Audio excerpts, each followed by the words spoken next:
Illinois, just outside of Chicago. The starting forward line will be Jesse Anderson, the first star of last night's game, centered by Austin Thompson, who was the third star with 2 assists very quietly. Austin Thompson with a good hit, had a really good physical game last night.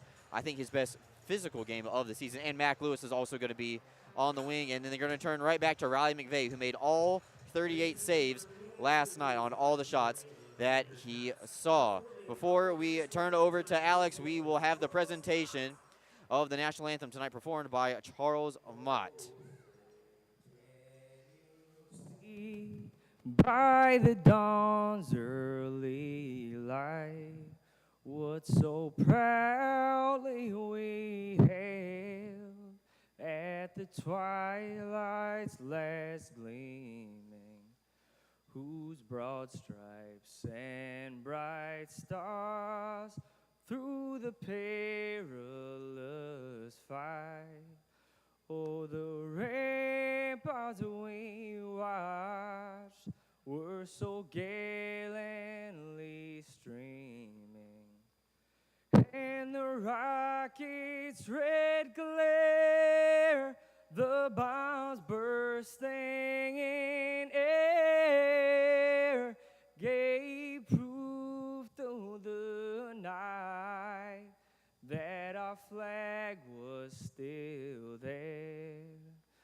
Oh, say does that star-spangled banner yet wave?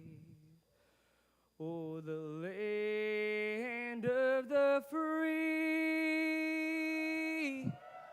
and the home of the brave.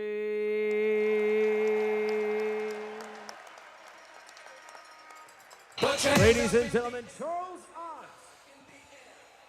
Charles Watt performing tonight's national anthem for us in the arena. And Alex, looks like we're all set to go here. And 6-0 game last night. We talked about it in the Tully's Coaches Corner with Coach Sherwood. Probably going to see a little bit of a different start tonight from Watertown early in the first period here. Yeah, Brooks, it's going to be interesting to see how they come out. You and I both talked to Coach Brant Sherwood, and he said that the thing he wants from his team is intensity, intensity, intensity. I think the Black Bears are going to bring that tonight into a packed house and almost completely sold-out crowd at this point, if not sold out completely. It's going to be a fun game. Just looking at the starting lineups, McGuire, Tellstrom, 2 of the best forwards for Watertown. Tellstrom plays a physical game, a big power forward. McGuire's a guy who can get after it on the defense. We'll see, Brooks, how this game turns out, but I expect the Black Bears to come out hot. Opening face-off is underway and controlled back by Watertown. Watertown with 38 shots on goal last night, but Binghamton got the final laugh on the scoreboard where it matters the most. Binghamton, you'll notice, outfitted in the 50th anniversary jerseys in white. 2-on-1 if they hurry. Thompson has it roll off his stick, just backhands it into the slot. Nobody home. Kept in, though, at the point temporarily by Colin Fitzgerald. And Watertown will escape out of zone. The Wolves wearing the traditional home Navy uniforms with the wolf on the front and Navy numbers with a light blue outline. And more on the 50th anniversary jerseys as the nights go along. Nice move by Austin Thompson to toe drag around a defender. His shot's wide of the target.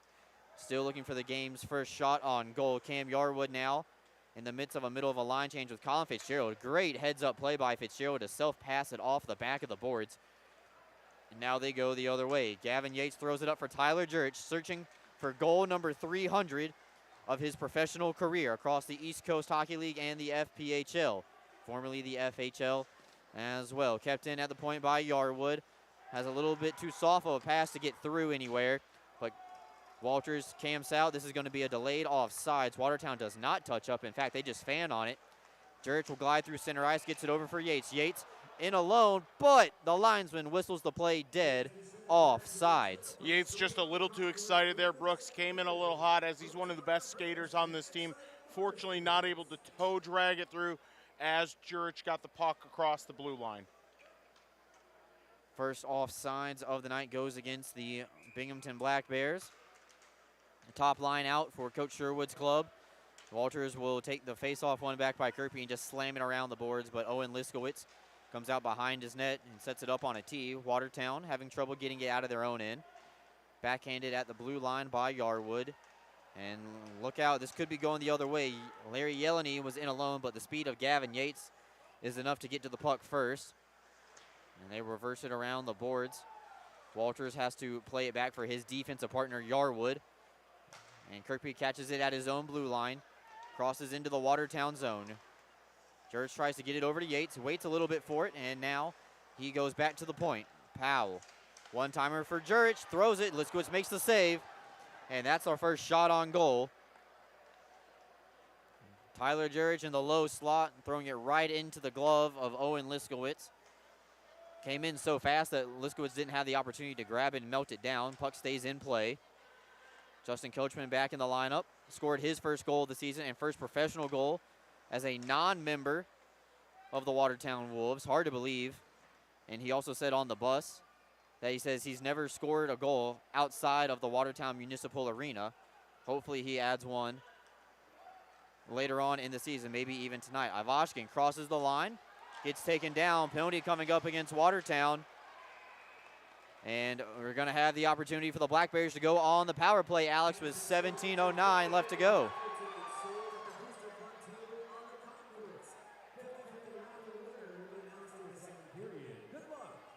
And Brooks, you know what's so interesting about that one? Sorry, I was just keeping an eye on what was going down there in the end. Ivashkin gets tripped up, and then an extra shot from McGuire when he was in the boards. This calling him maybe a bit of a flopper, and Newberg doesn't let that happen. You can't let your goal scorers or your mains get taken like that. I'm happy that the officials didn't go with a double minor there, because it could have been offsetting minors when we were roughing a Newberg, but we're on the power play for the Black Bears. Power play unit number 1, Brett Parker filling in for Jamie Bussell on that far side, and Tyson Kirkby cashes in on the rebound. Black Bears have a 1-0 lead thanks to Tyson Kirkby, his 16th of the season.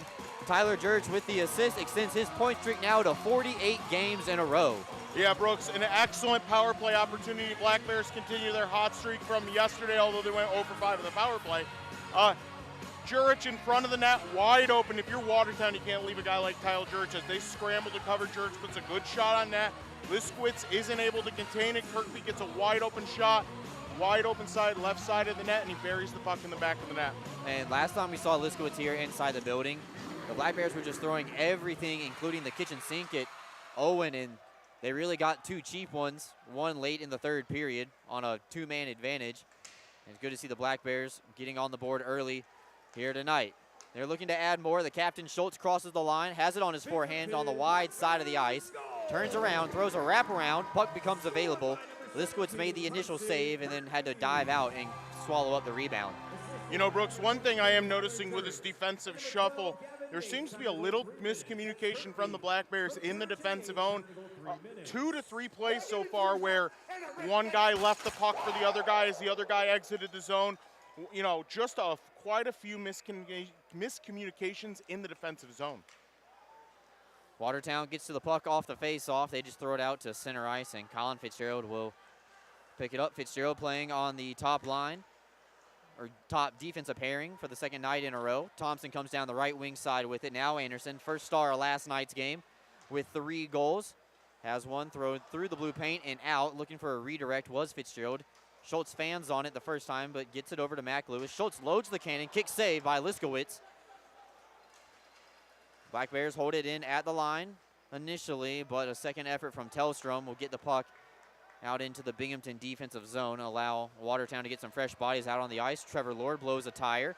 Fitzgerald will throw a wrist shot through traffic, swallowed up by Liskowitz and melted down for no further play. Yeah, Brooks, just an excellent offensive zone cycle there. Colin Fitzgerald almost got a tip-in goal there. It was an excellent set. You could tell that's a set play in the offensive zone. Right in front of the net, he puts it on the stick. Owen Liskowitz is barely able to fight it off, which ends up on Jake Schultz's stick. Another great shot, and he was able to kill it. Face-off one back by Yates to Yarwood. Yarwood, a little bit of a soft pass, doesn't allow his teammates to get to the loose change across the boards. Rabinowitz did not play last night. And he throws a pass that forces Yeleni to be offsides. We'll have another neutral zone face-off coming up. A couple of different faces in the lineup tonight for Watertown. One absence to make note of, Sam Harabchek, a healthy extra tonight. And Yeleni comes over to the bench. We already talked about Rabinowitz. Brandon Hussey in the lineup tonight for the Wolves. His brother was the goaltender of record last night. Apparently, you can only play one Hussey at a time. And this is going to be icing. I disagree with that one, Brooks. It looked like it was tipped by the forward over the red line. The stick was played over the red line, so I'm gonna be honest here. I think it's gonna. I thought that was going to be a onside play. Well, let's go ahead and get to the goaltending matchup, brought to you by our friends over at the Thompson Johnson Equipment Company. Owen Liskowitz, since his trade, is now 3-3-0 with the Watertown Wolves. A save percentage of .920 since he now wears a different color, and a goals average against of .259, almost identical to Riley McVeigh, who watched that one go through the blue paint. Watertown is still without a shot on goal. McVeigh played last night, stopped all 38. He's 6-2-0 on the season. Save percentage at .923, and goals average against at .254. So almost very comparable, these two goaltenders, since Liskowitz got a new destination and maybe a new opportunity since the trade. And Brooks, it is interesting to see how sometimes guys can change things up, can really change their careers when they have a new change of scenery, a new team, a new sweater. Jackson Bond skates into the zone. He circles around the own net, but Tyson Kirkby and Justin Coachman combine to take away that puck. And bodies flying in center ice, and Watertown does have their first shot now officially up on the board. Coachman tries to reverse and find Gavin Yates. On second chance, he will. Plays on sides for the Southpaw. Yates, who scored the first goal last night on an unassisted goal, centers up for Brett Parker just behind him. Couldn't get it to stay on the tape of his stick, and that'll allow the Wolves to throw it in down low. Here comes Boyko, starting the cycle for Tellstrom. Tellstrom tries to center up, but a good seal by Kyle Powell back in the lineup tonight for the Wolves. He was in between the benches last night, acting as a player assistant coach. I actually think in that offensive zone chance, Brooks, Powell had a better shot at it than Parker. Parker will dance his way through the Watertown defense, just gets it down low for Ivashkin, tries to bring it to his forehand, but Nikita's unsuccessful. Boyko throws it into the slot, could be dangerous, but Watertown gets it out of the blue line and forces Binghamton to touch up. Watertown will get some fresh bodies out on the ice, and so will the Black Bears. Third line out, Jesse Anderson, Josh Newberg, and Nikita Ivashkin as it stands now. That's going to be tipped at the line. Anderson first to it. Gets sealed up by McGuire, and McGuire's going to pay the price on that hit. Ivashkin upends his man legally, though. And here comes Rabinowitz, crosses the line on sides. Gets knocked down by Jesse Anderson. Don't think the crowd really saw that one as they were watching the puck, as I do. Centering pass out in front. Carter drops it back, though. McGuire throws it, and it's blocked by Mac Lewis. Watertown keeps the zone temporarily, but a good effort from the former Oswego Laker will just kick the puck out of the zone, and he'll be allowed to grab his stick that he dropped. Force Watertown to touch up. Now they go the other way. Trevor Lord on the other side. Drops it back for Yeleni. Easily saved by McVeigh. And now the Black Bears can go the other way. Defenseman jumping the rush is Jake Schultz. They cross the line on sides. Lewis just throws it behind the net for Thompson. Thompson will chip it back to Kirkby. He leaves it back for Fitzgerald. Fitzgerald works it down low into the trapezoid. Teams have gone a long time now without a whistle as Trevor Lord crosses the line. He fans on it. A lot of people fanning on it tonight like we saw last night in Watertown. Gavin Yates in the left wing dot. Back to Kirkby. Gets taken down. No call provided. Watertown going the other way. 3-on-2. Coming down the right side is Yeleni. Saucer pass. Too soft, and Watertown has their opportunity fail as Yates tries to shove off his man. Tellstrom will collect the loose change, and out come the Wolves once again. 32 opportunity, but a good seal by Cam Yarwood to take away the odd man opportunity as the puck scoots behind the net.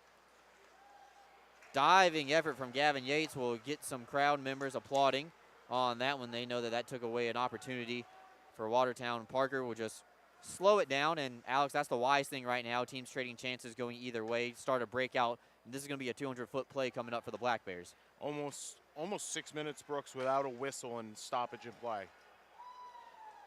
Yarwood might have gotten away with the trip right there as he looked over to the referee. That's Newberg. Right at the red line, gets deep enough to just chip it away. It's going to be thrown off the boards. Powell plays it down with a hand legally. Good back check by Newberg and gives it to Ivashkin. Ivashkin and Newberg played essentially all last year together.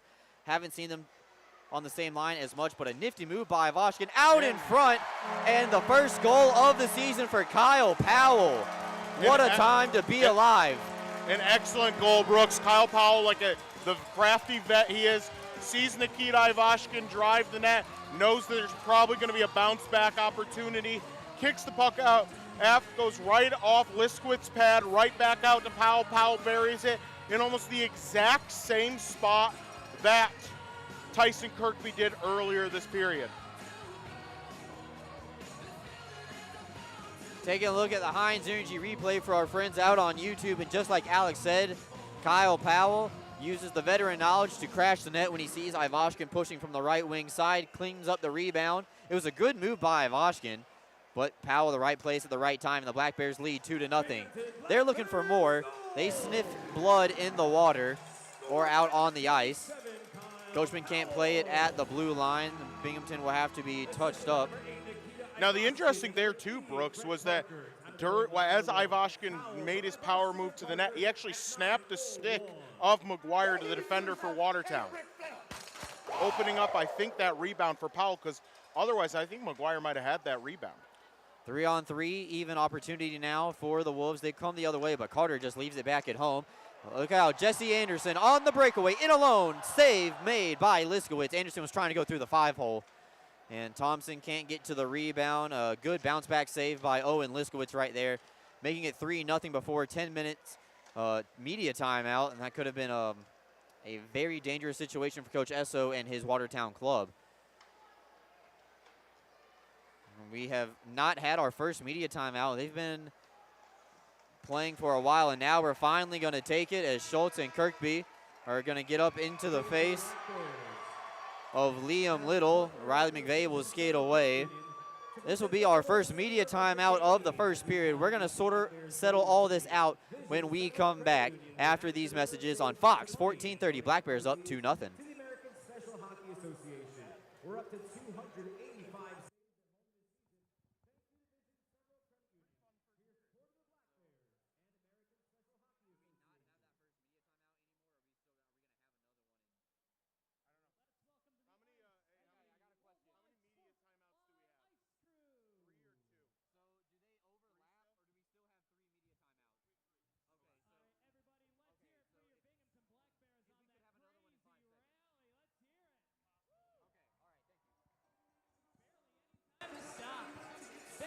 Welcome back to the action. Alex Jones and myself, Brooks Hill, and Alex. Binghamton up 2-0 early in this one. That was our first media timeout, even though we have 9:50 left to go in the first period. Yeah, Brooks, it has been a up-down period, constantly moving, constantly. The Black Bears have had a lot of opportunities in the offensive zone against Watertown, comparatively to Watertown's very few.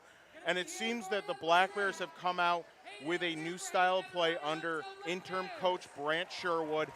They're very aggressive on the forecheck, which we also saw under head coach Gary Gill. However, it seems like there's a new added wrinkle, some new sets, some new interesting plays the Black Bears are doing that have led to 2 goals very early.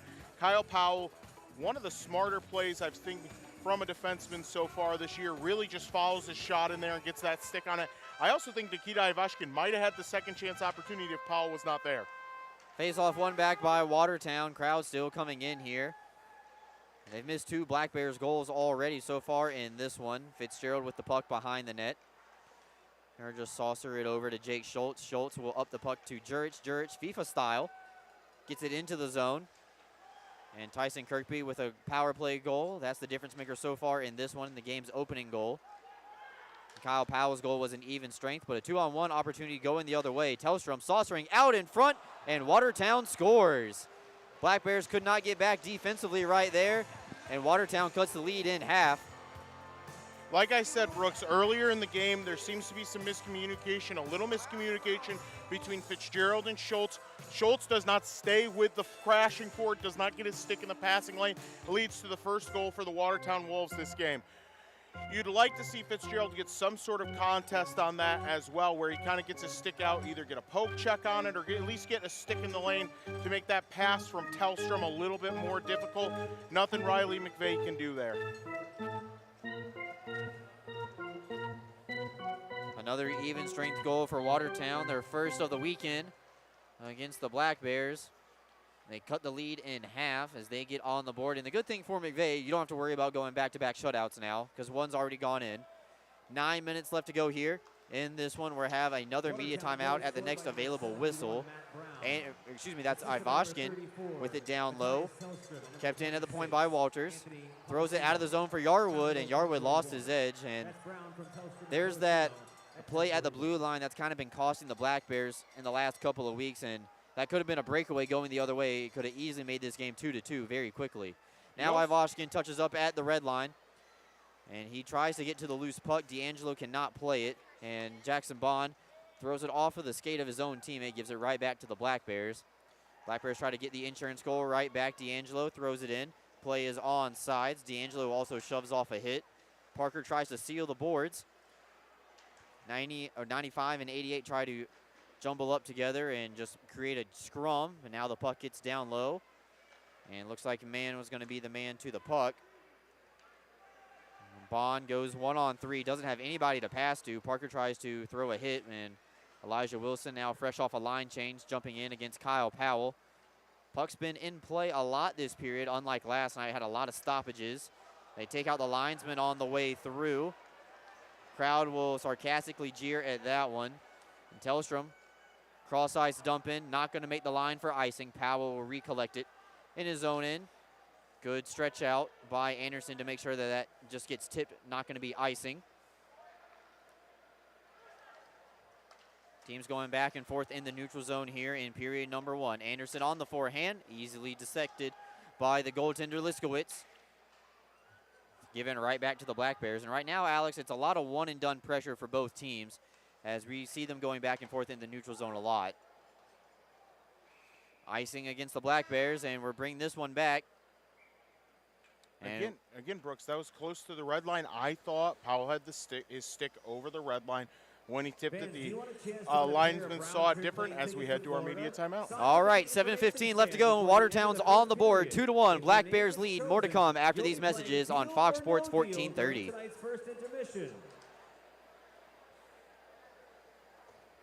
The Black Bears are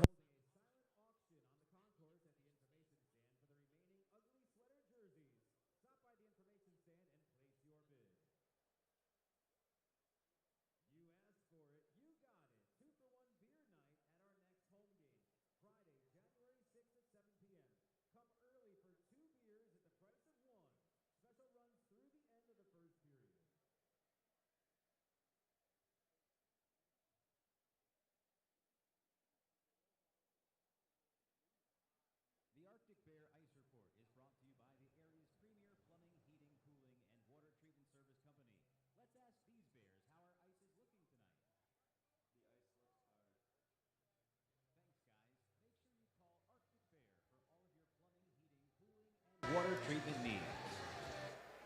Welcome back to the action. 7:15 left to go. Watertown has cut the lead in half thanks to Matt Brown. The assist going to Matthias Tellstrom and Thomas McGuire, who came over from a trade from the Elmira Mammoth just this week. So his first point as a member of the Wolves.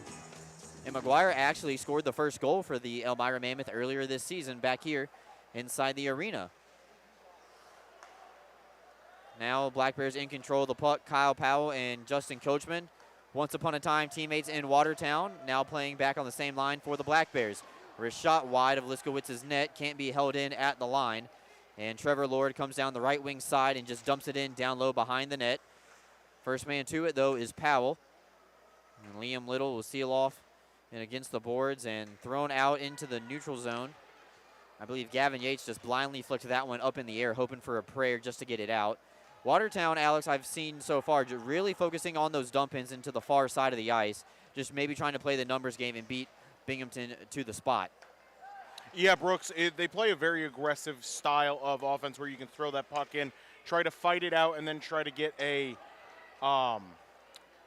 lucky bounce that lands right in the offensive zone. These boards are very active in Binghamton, so it's a smart strategy while here because these boards have a lot of rebounds to them where the puck will pop right back out, almost like the old Joe Louis Arena in Detroit. Watertown now in control of the puck. Ben Maidman throws it up 2-on-2 as man comes, but a good back check from Tyler Jurich. Cross-ice pass over for Gavin Yates. Yates' power move gets taken down, and Watertown's headed back to the penalty box again. It looks like it's Colton McGuire once again as well, if my eyes don't deceive me, and in fact it is. Colton McGuire headed back to the penalty box for the second time tonight already. Yeah, McGuire asked the referee if he thought he was a comedian because he thought he was joking him.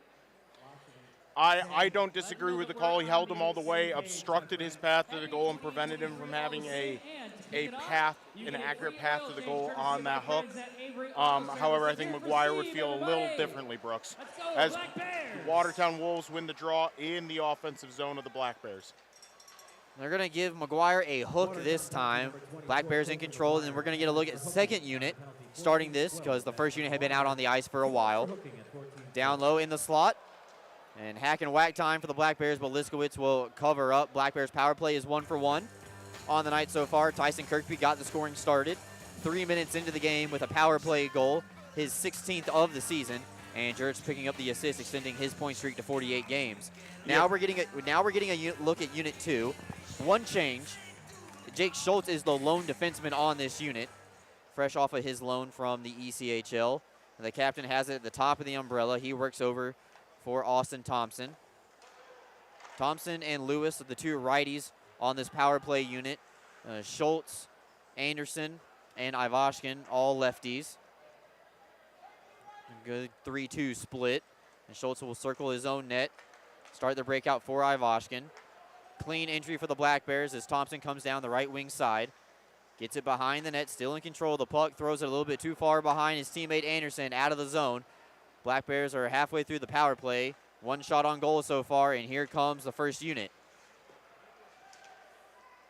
A little bit of a hiccup for Jake Schultz on the clear out of the zone, but Gavin Yates will up it over for Jurich. Saucer pass for Kirkby out in front, too far out ahead, and Kirkby can't make a clean play on it. He does get to the loose puck, though, behind the net. Gets taken down by Baker right outside the faceoff dot.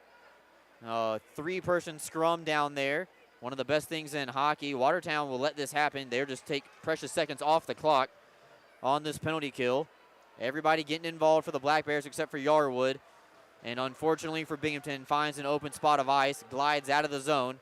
Yarwood retreats, and Jurich will collect the loose change at the blue line. Jurich dragging around one defenseman. Saucer pass out in front for Parker. Power move to the front of the net, and Liskowitz made the save. I think Parker's got to make that pass there. Gates was on the doorstep, wide open. Liskowitz was nowhere near saving it. If he gets a saucer pass across, I think Gates has that in the back of the net. Tyler Jurich has to circle back temporarily, and the power play is over. Black Bears power play goes to 1 for 2 on the night. And now they're getting the regular line combinations back out there. Ivashkin probably with Anderson in the near seconds here. And Parker with a little bit of an extra whack for Liam Little on the way through. Josh Newberg coming out onto the ice. Thomas McGuire doesn't have his nameplate on the back of his jersey just quite yet, but he's wearing 26 in Navy for all of our friends at home. Binghamton in the 50th anniversary jerseys with a white base, green secondary color, paying homage to the Binghamton Whalers from the 1980s. Diagonal script in Binghamton for the New York Rangers from the 90s. The arrows on the signs from the Ottawa Senators in the 2000, the longest tenured AHL club. Here they have the neckline of the Broome County Dusters. That was a big hit last year for throwback night. As that puck is played with a high stick, though, they say play on as Newberg touches up. Yeleny tries to sidestep Newberg. Well, the play will continue on as Boyko throws it out into the neutral zone, and we're back to that part of the game where teams are just trading territory like a chess match, trying to see which one's going to go. Ivashkin, wrist shot blocked on the way through. Puck becomes available, and Watertown gets to it. But a good pinch in by Powell. Holds it in the zone. Down low for Ivashkin. Power move out in front through the blue paint and out. It's going to be cleared out of the zone. Binghamton will have to touch up. And lastly, the last team, the Broome County Icemen, the trim at the bottom, paying homage to the royal blue and black from the late 90s and early 2000s. Anderson touches up at the line. Kyle Powell coming down the right wing side. Anderson centers it behind Thompson. Black Bears don't get a shot on goal that possession, and the Wolves go the other way. Second chance, they get it deep enough behind McVeigh's net. Lewis tries to sidestep his man, but McGuire has it on the backhand now behind the net. Centering pass out in front, nobody home for the Wolves. Anderson just needs to get it out of the zone, and he does. Jake Schultz throws it into the open corner. Anderson will be the first man to it. Here, tap it back for Fitzgerald behind the net for Anderson. Fresh off of his first ever professional hat trick. And that puck will be glided up into the air. Great play by Fitzgerald to paw it down and touch it himself, not letting the captain, Jake Schultz, get to it. 70 seconds left to go here, Alex, and we might be missing our final media timeout at this rate. Honestly, Brooks, this game has been one of the fastest periods of the year so far. 60 seconds left to go. Fitzgerald throws it over for Thompson. Beautiful pass by 15 in white. They go to Schultz cross size that time. The pass a little bit too soft and behind Schultz. He works it down low for the captain. Schultz power move trying to get to the front of the net. Gets denied by the side of the net as the puck hopped over his stick at the last second. This is going to be thrown down the length of the ice. Does it have the distance? It does, and this one is going to be icing. 35 seconds left to go, and we're going to take a media timeout. Almost made it to the end of the period, but the Black Bears still have a 1-goal lead. They're up 2-1. More to come after these messages on Fox Sports 1430 when we come back. Come on, Mike. I know that's you. Don't you shake your head at me. There you go. But you guys. Check that. We're actually going to stay here. No, she says. But. And looks like we have a Triple Cities Family Dental proposal. First one so far this year, Brooks. I think she might have had a heart attack. That's something that Triple Cities does not do. No, they do not. Nope, they stay with dental surgery. Looks like she says yes. Her face is as red as those Wow. lips. Congratulations. What a time. I don't know how they snuck the camera down there. In front of 4,200 of their closest friends. Well, congratulations to the happy couple. 35 seconds left to go here. Looks like it's going to be the top line in the second defensive pairing, Brooks. That's Walters and Yarwood on the blue line. Yates, Kirkby, and Jurich the forwards. Tyler Jurich searching for that 300th professional goal. Only had one shot on goal last night, but did have an assist. Already has an assist tonight. Face off one back by Wilson from Watertown. They go for the home run play again. They say no icing as it was tipped on the way through. McVeigh has to play the puck. Trevor Lord has it outside the face-off dot, waiting for a teammate to get back. Jurich will poke it out of the zone, and Watertown will be forced to tag up. Yates, though, uses his speed as a weapon, gets it down low. Kirkby has it on his backhand, tries to chip it away. 10 seconds left to go here in the first period. Shots are 11 for the Black Bears, 3 for the Wolves. And it looks like Watertown's going to be content to go to the locker room down by 1. And that's the end of the first period. A much different period than what we saw last night, Alex, or how the game finished. And Binghamton up 2-1 after the first 20. Yeah, Binghamton in a track meet right now with Watertown. The puck going up and down the ice so quickly. Very few shots to get your guys out there, get those whistles to stop the game.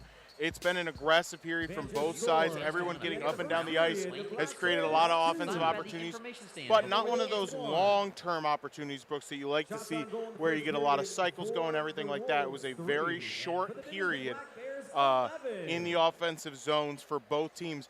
I would gamble about 27% in the offensive zone for the Black Bears, about 20% for the Watertown Wolves and 53% spent in the neutral zone. Thank you, Frank, and Happy New Year. We're going to take a timeout, come back with the Excite Motorsports Intermission Report after these messages as we get set for Deal or No Deal here inside the arena. A big opportunity coming up for a fan to go home with a very special prize. Don't go anywhere, folks. The Binghamton Black Bears are back in town Friday and Saturday night next week against the Port Huron Prowlers. On Friday night, it's Mascot Mania with the Cub Club pregame meet with the players. And also on Saturday, Bobblehead Night presented by our friends at IBM. Get your tickets now at binghamtonblackbears.com, and we cannot wait to see you there. Into the slot, and Kirby scores on the one-timer. You do not want to miss 1 minute of Binghamton Black Bear action this upcoming season. With individual game tickets as low as $10 and outstanding group rates, there is no reason to wait to get your tickets to book your group. Call 607-722-7367 or check us out online at binghamtonblackbears.com. Fans, you asked for it and you got it. 2-for-1 beer night at our next home game, Friday, January 6th at 7 p.m. Come early for 2 beers at the price of 1. Special runs through the end of the first period. Power outages are a thing of the past when you have a Generac home standby generator installed by the team at American Electric. Give them a call today or visit them on the web at aegenerators.com. If you're looking to install a beautiful, durable, and handcrafted countertop, call Alice James Construction. The Southern Tier's most trusted stone fabrication will design and install your dream countertop and let you choose from a premium selection of natural stones like marble, granite, or quartzite. Stone or granite countertops starting as low as $35 per square foot installed. Schedule your free quote and receive a free sink with your countertop project. Call 607-275-5495. Getting your hands on an all-new CF Moto side-by-side or four-wheeler is now easier than ever at ExciteMotorsports.com. Purchase your next power sports vehicle with our new, easy, and quick online buying experience. Browse inventory on ExciteMotorsports.com. Buy, get approved for financing and e-sign online right from your phone. Ride, have your new power sports vehicle delivered to your home the next day at no extra charge. Browse, buy, ride. Fun starts here at ExciteMotorsports.com.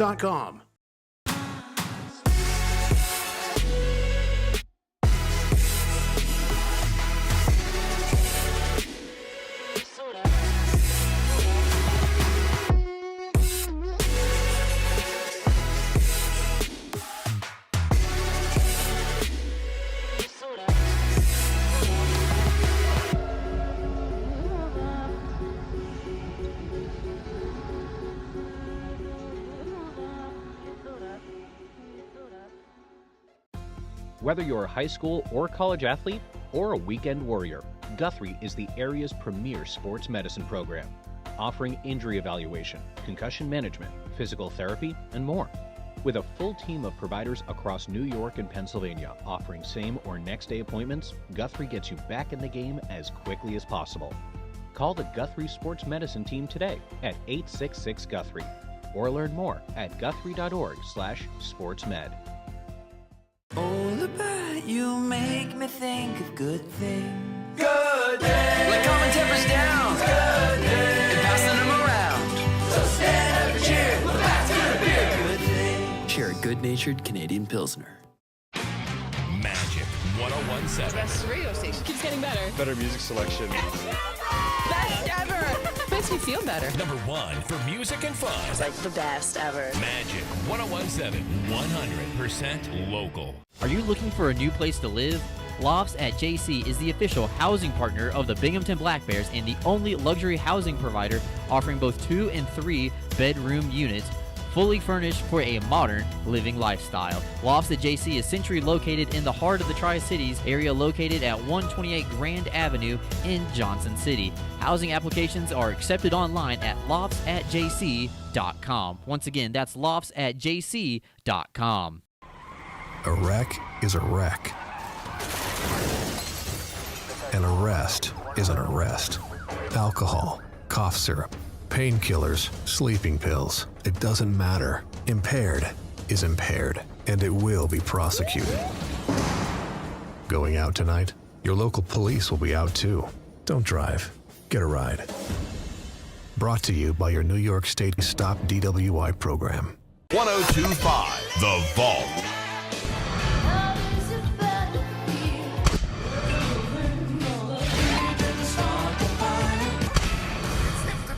Rockin' classic hits. 1025 The Vault. We are 100% local. Black Bear fans, it's now time for the Briggs Barber Company Clip of the Week. Puts it down low.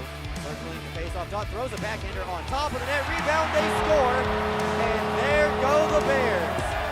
Look at them go.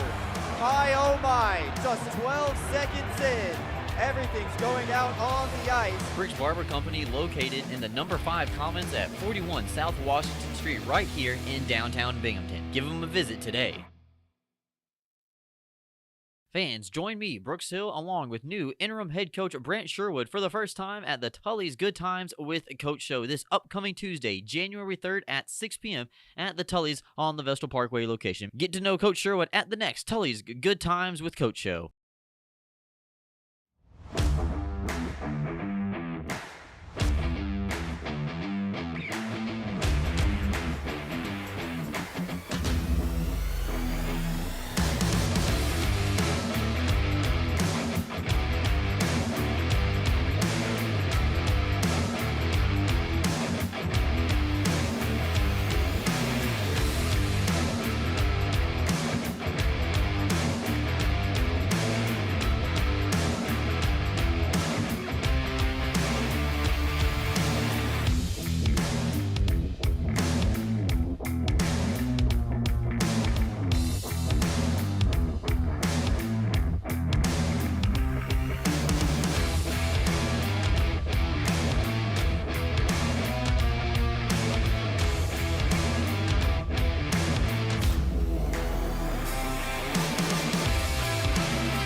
Period number 2. Just a quick look at the out-of-town scoreboard before we get done with the Excite Motorsports intermission report here tonight. And one game that is getting ready to wrap up, if it has not already. Port Huron on top of Motor City 6-3 on Detroit. So looks like the Prowlers are going to pick up that victory.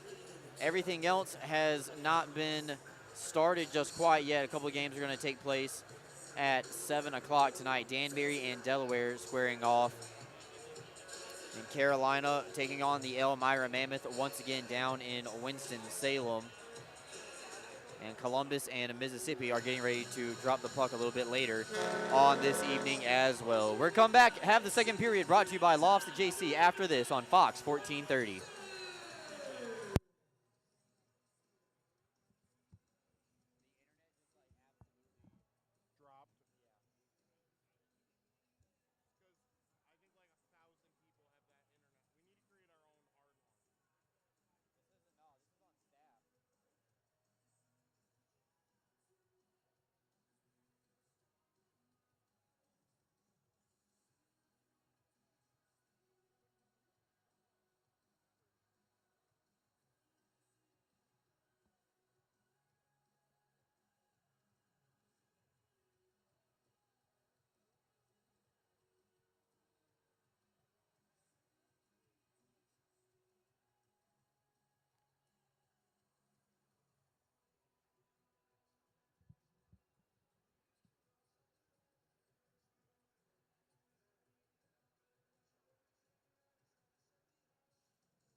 Welcome back to the second period for our friends on YouTube.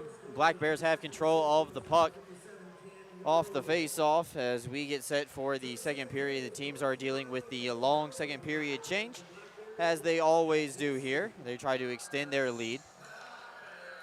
And now Watertown tries to enter the zone for the first time. Welcome back for our friends on the radio tuning in. You haven't missed anything, just 20 seconds of the teams trading it back and forth so far. The captain, Jake Schultz, has it. And behind his net, he throws it over to Austin Thompson. Black Bears cross the line on a stretch play from Thompson. Can Lewis get there in time? He cannot. And Jackson Bond will have to play it down with his hand. He makes sure he's the first member to touch it. Looks like that took a funny bounce off the linesman's skate. And Anderson will up the puck down low behind the icing line. But since the tip occurred, Black Bears will keep the puck in play. No change as Jurich takes a steal at center ice. Back over for Tyson Kirkby. And Kirkby runs out of real estate on that right wing board. Gets sealed off, but Jurich comes away with the turnover. Centering pass for Yates out in front. And a good save by Liskowitz as it gets denied. And they continue to go as JT Walters throws it over for Gavin Yates. Now we go the other way. Tellstrom with the takeaway, has it back checked away by Yates. But Wilson has it outside the face-off dot, skates in, wrist shot, save made by McVeigh. Kicked out with a purpose. And now the Black Bears will go the other way. Brooks, it's huge that actually a little play there. That Tellstrom lost his stick against the skate of a Binghamton Black Bear. If he has his stick, I think that puck's in the back of the net. Carter throws a wrist shot from a low angle, and McVeigh will squeeze the blocker and glove together. Melt it down with 18-13 left to go. Black Bears up 2-1. Yeah, Brooks, it's really interesting how the Black Bears have kind of played this second period. They've been throwing pucks deep, similar to what Watertown did. However, they're instead of trying to get a large bounce out in front of the net, they're trying to have those pucks sit in the corner, have the wing come through, pick up the puck, and put it directly in front of the net, which Tyson Kirkby did, almost ending up with a Gavin Yates goal. Watertown now with the puck. Coachman does a good job of holding the blue line and doesn't allow a clean entry for the Wolves. That'll allow Binghamton just to slap it in behind Liskowitz. 200-foot play coming up for Yeleny and his Wolves. Shoves off a hit from his opposite number from Ivashkin. Josh Newberg will circle around the net, and here drop it back for Kyle Powell. Powell and Coachman on this third defensive pairing tonight. Powell did not play last night in Watertown, as one gets directed into the corner by McVeigh. Alternate captain with his first goal of the season. Stretch pass for Brett Parker. Parker goes to the net. Backhand save made by Liskowitz. Parker looks for a call. Not going to get one there. I think he just got a little bit. Hit there, Brooks. Sometimes you're just moving a little bit too fast to put on a stop. Friendly fire for Watertown as Yeleny throws it towards the net. McVeigh will melt it down. And going to be honest, Brooks, that's a great hit by Yeleny on Jackson, the villain Bond. Chuck a puck coming up during the second period intermission. We've already seen some fans win a round trip flight to Florida thanks to our friends over at Avello. Now Thompson loses the face-off. Tellstrom will come in from the left wing spot. He gets flicked down low into the slot. Sending for Tellstrom out in front. Puts it wide of the target. That would have tied the game up at 2. Shots are 6 Watertown, 12 for Binghamton. Kept in at the line, though, by Brown, the goal scorer for Watertown. The captain gets it away for Thompson. Look out, this is a 2-on-1. Thompson with Anderson. Thompson, wrist shot, and a save made by Liskowitz. Rebound from Anderson is put off the side of the net. Watertown gets out of dodge, at least for now. Second period brought to you by our friends over at Lofts at JC, as always. Kept in by Fitzgerald. Fitzgerald drops it back for Jarrett. Snapshot blocked on the way through, and that's going to sting Gingrich. He's going to muster up some courage and get back up on his feet. And that's got to hurt. I would not step in front of a Tyler Jurich slap shot. Yeleny throws a wrist shot. That's denied on the other side of the ice by McVeigh. 16:20 left to go. And a good opportunity for the Black Bears right there, but a better block from Lincoln Gingrich. Yeah, Brooks, another aggressive play. What I've noticed, though, is that Watertown has shifted to a 2-2-1 forecheck, so they've got 2 forwards below the circles, 2 forwards at the blue line, 1 defender at the red line. This is given what just gave up that odd man opportunity for the Black Bears. Gavin Yates didn't see the puck coming, but Yarwood follows it up. Toe drag out in front, and a goal for Tyson Kirkby. Liskowitz got a piece of it, but not enough. Kirkby's second of the game, 17th on the year, and the Black Bears are back up by 2. Yep, Kirkby goes for a brace here on New Year's Eve.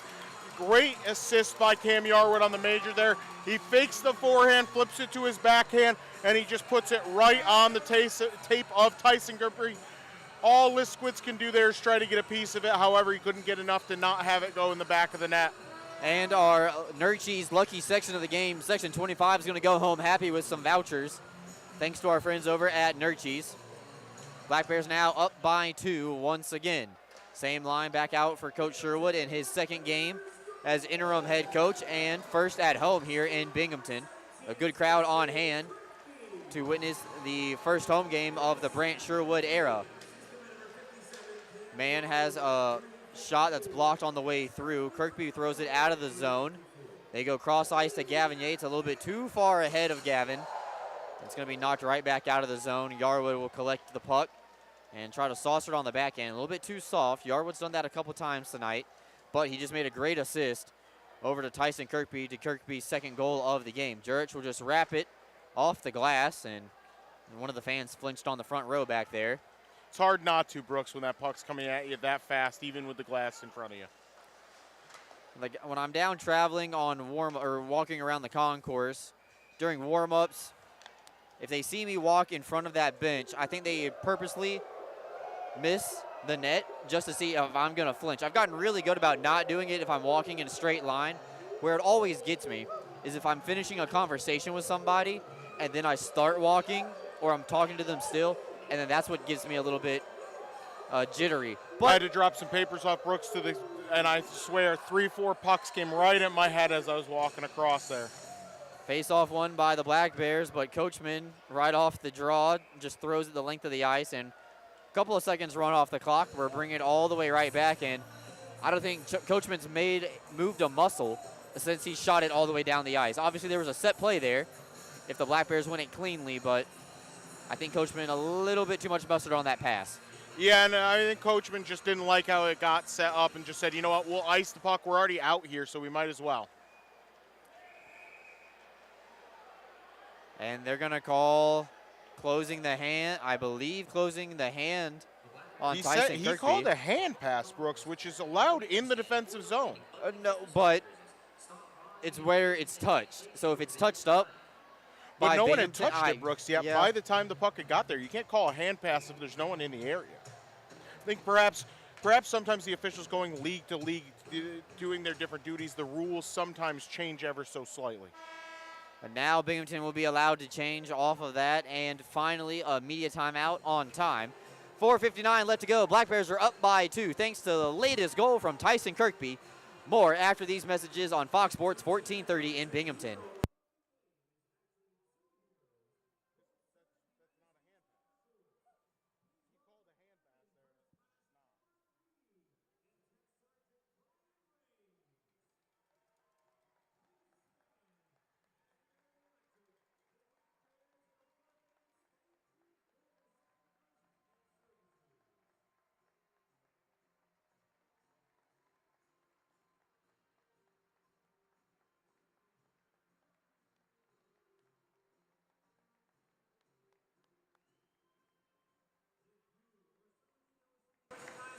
Welcome back to the action.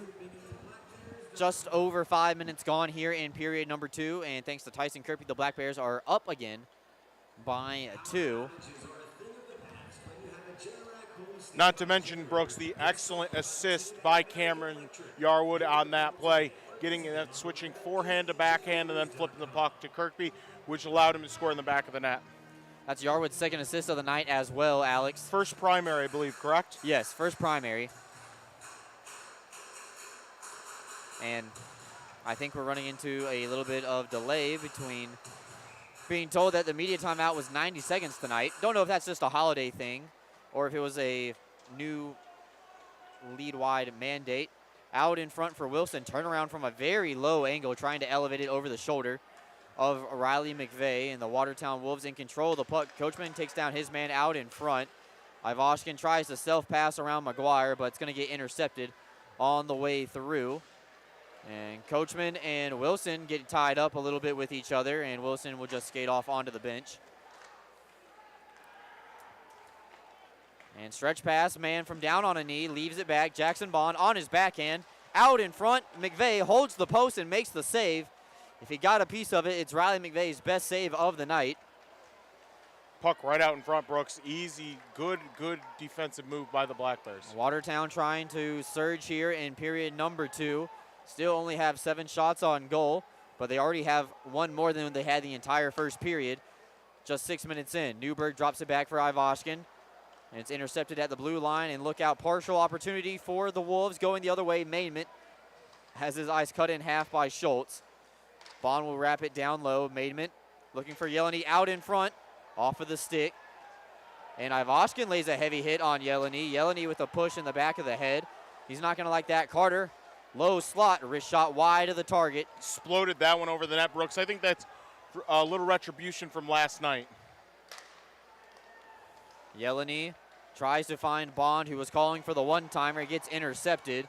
And Jake Schultz will try to muscle his way. And we got a penalty coming up against Carter Chase. And Ivashkin takes his man down, fighting over for the puck as well. Crowd's getting on his feet here in period number 2. And it's the third penalty taken by the Wolves. They say holding against Chase Carter with 13-17 left to go. And we're going back on the power play for the Binghamton Black Bears. One of the more obvious penalties as well, Brooks. You could see Carter had a big grab on Jake Schultz's jersey. Just completely took it almost all the way off his body. And so it's one of those things where if you're an official, you can't help but call that. He put himself in such a bad position to take that penalty that was so blatant. Just as we seen on the Heinz Energy replay, just literally has his hands wrapped up in the jersey. Watertown gets control of the puck, and they are able to throw it out of the zone. Step one for the penalty kill, and unit number 1's out on the ice right now. Yarwood with 2 assists on the night. Throws it over for Yates, but look out, and we got a penalty coming up as Gavin Yates is going to get called for a trip. First penalty against the Black Bears tonight. That's a soft call, Brooks. I'm going to be honest with you. That's a soft call on Yates. He didn't trip him. His Watertown player clearly gets his skates over the stick. How can you call that a trip when it's not in an action of a play? That's literally in the rule set that you have to be in the action of a play. He's fallen to the ice and just part of the ground at that point. That'll end the power play opportunity for the Black Bears. And now it's 4-on-4 for the next minute 43. Saw a little bit of 4-on-4 last night. And Bond holds the blue line. Throws a wrist shot, easily steered aside by McVeigh. Gingrich in the face-off dot, tries to center up. Bond will intercept it himself instead. Centering pass for Yeleny out in front. Just backhands it over to Riley McVeigh, who will glide it to his glove and melt it down. 12:39 left to go. Some miscommunication there from the Watertown Wolves. Yeleny thought he had a forward right in front of the net. However, the forward had vacated to start his turn in the cycle. Ends up in the glove of Riley McVeigh.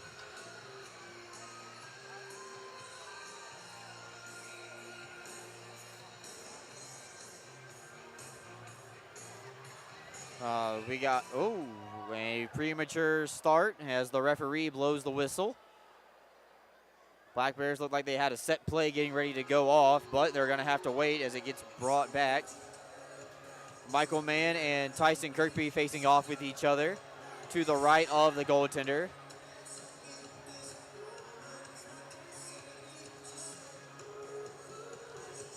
And Kirkby will win it back. And that puck will get deflected out of play. Yarwood and I believe Mann fighting for it. Gets just popped up into the safety netting.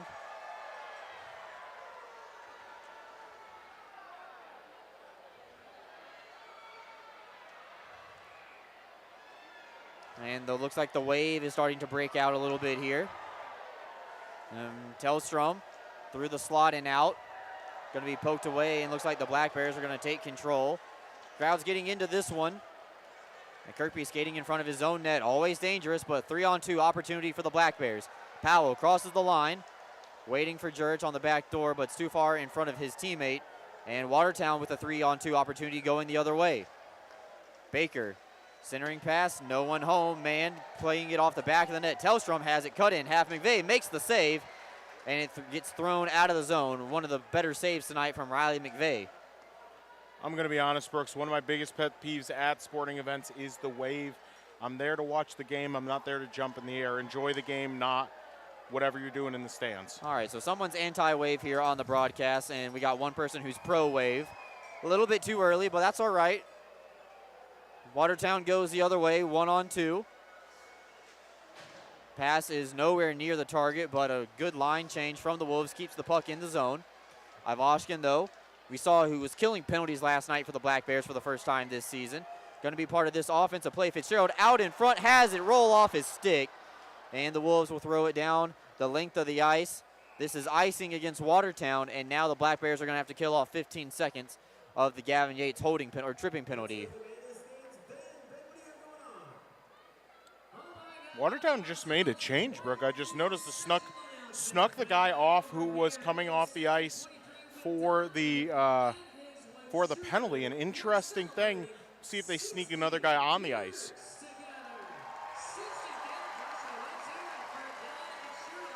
Looks like we got a 60th anniversary celebration.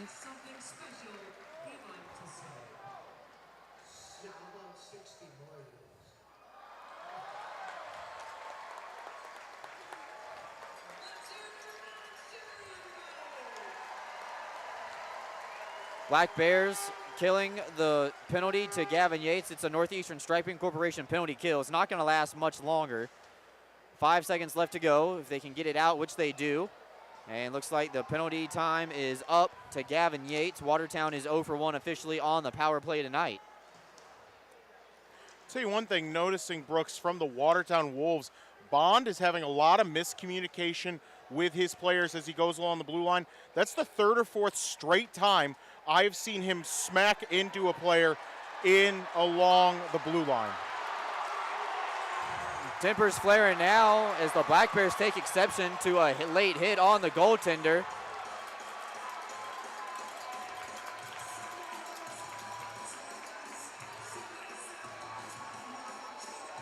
You know what, Brooks? Something truly shocking. I'm shocked Bond didn't drop the gloves. He normally is a guy who really likes to finish what he starts. Looks like they're going to usher Jake Schultz over to the penalty box, as well as Jackson, the Bill, and Bond.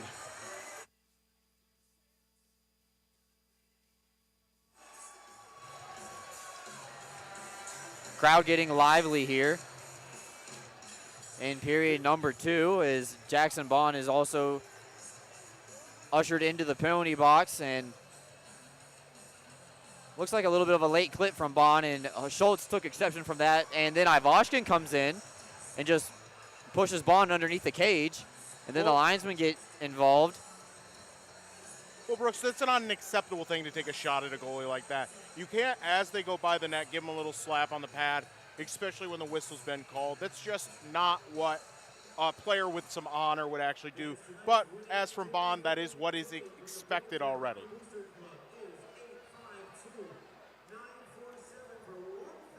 Going to see if this one stays. Now, that was after the Gavin Yates penalty had expired, so we were back to 5-on-5.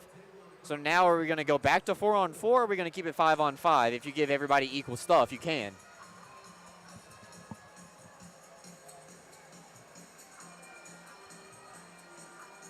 Right now, the only one on the board is Jackson Bond. They're bringing a second one into the box, so I'm going to guess an offsetting roughing and then an extra roughing for Bond. And then we got an offensive face-off, so we are headed to the power play, Brooks. All right, so we're looking at the Heinz Energy replay. Bond comes through and looks like he clipped the goaltender a little bit. Schultz with a little bit of a love tap.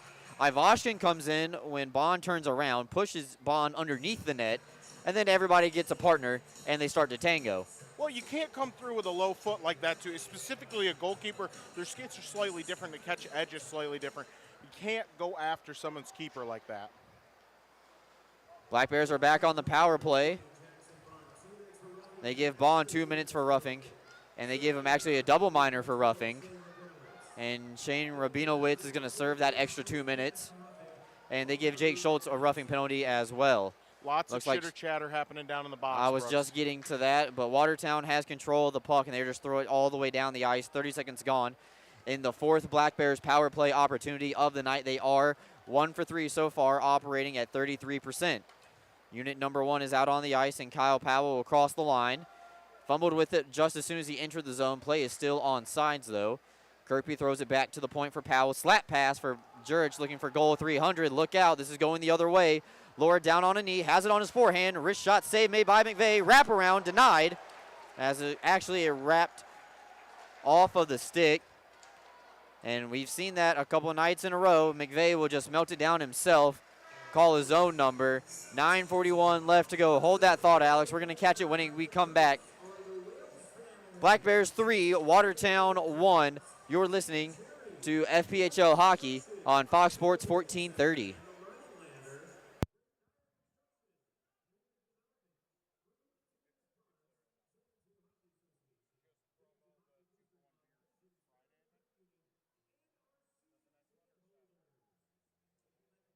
It'll be Friday. Here, when we come back, why don't you do a live read? I got to find where it is. That's intermission, that's why. All right, there you go, learning ladder.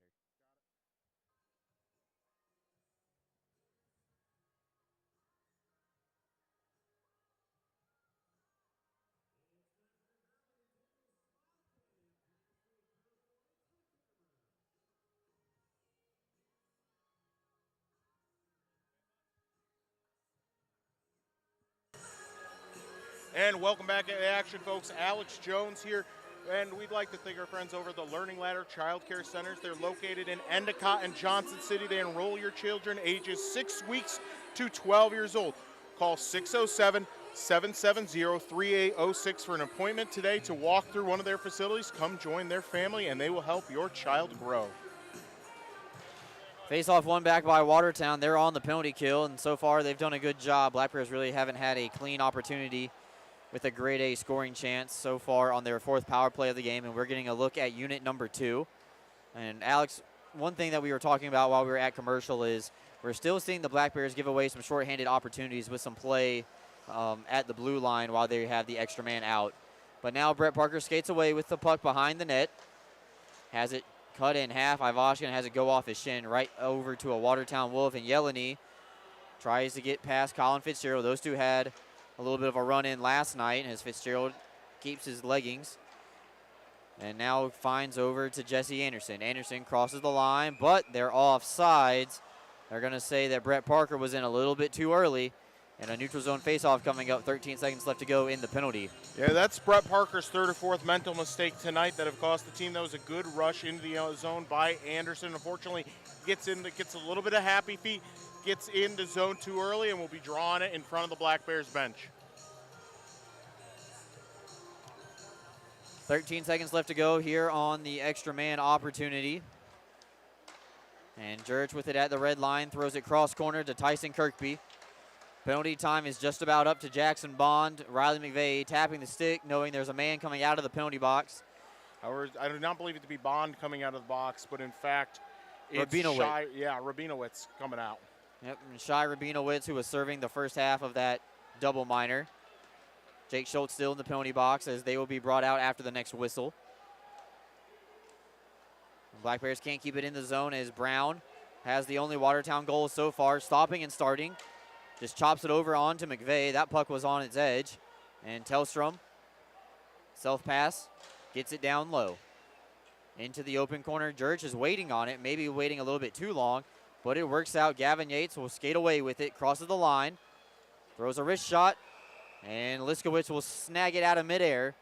And I think Yates was trying to shoot for a rebound there, because if that's a leg save, that might bounce right back to Tyler Jurich. Yeah, Jurich had eyes the size of dinner plates there, thinking that rebound's coming right to him.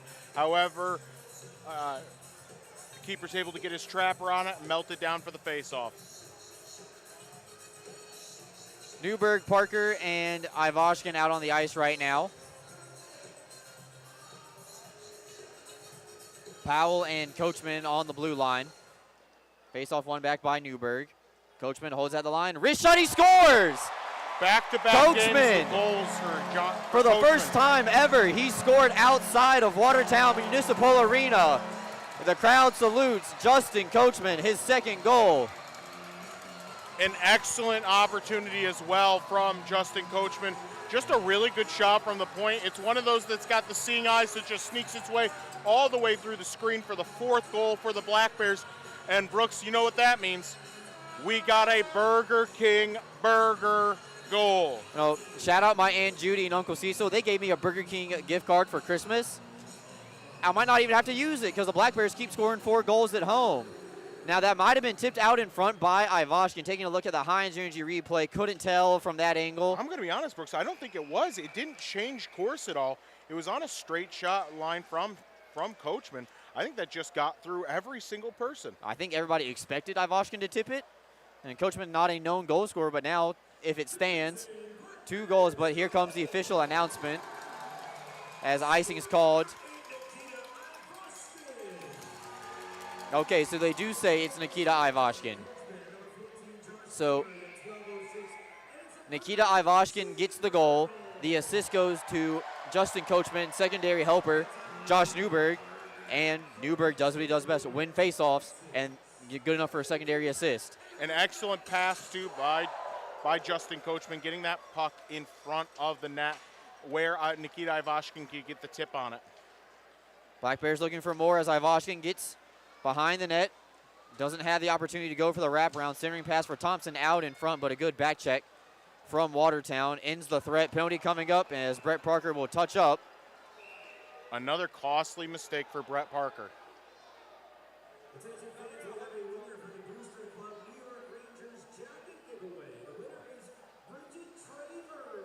I'm wondering, Brooks, if possibly Bond got some sort of misconduct on top.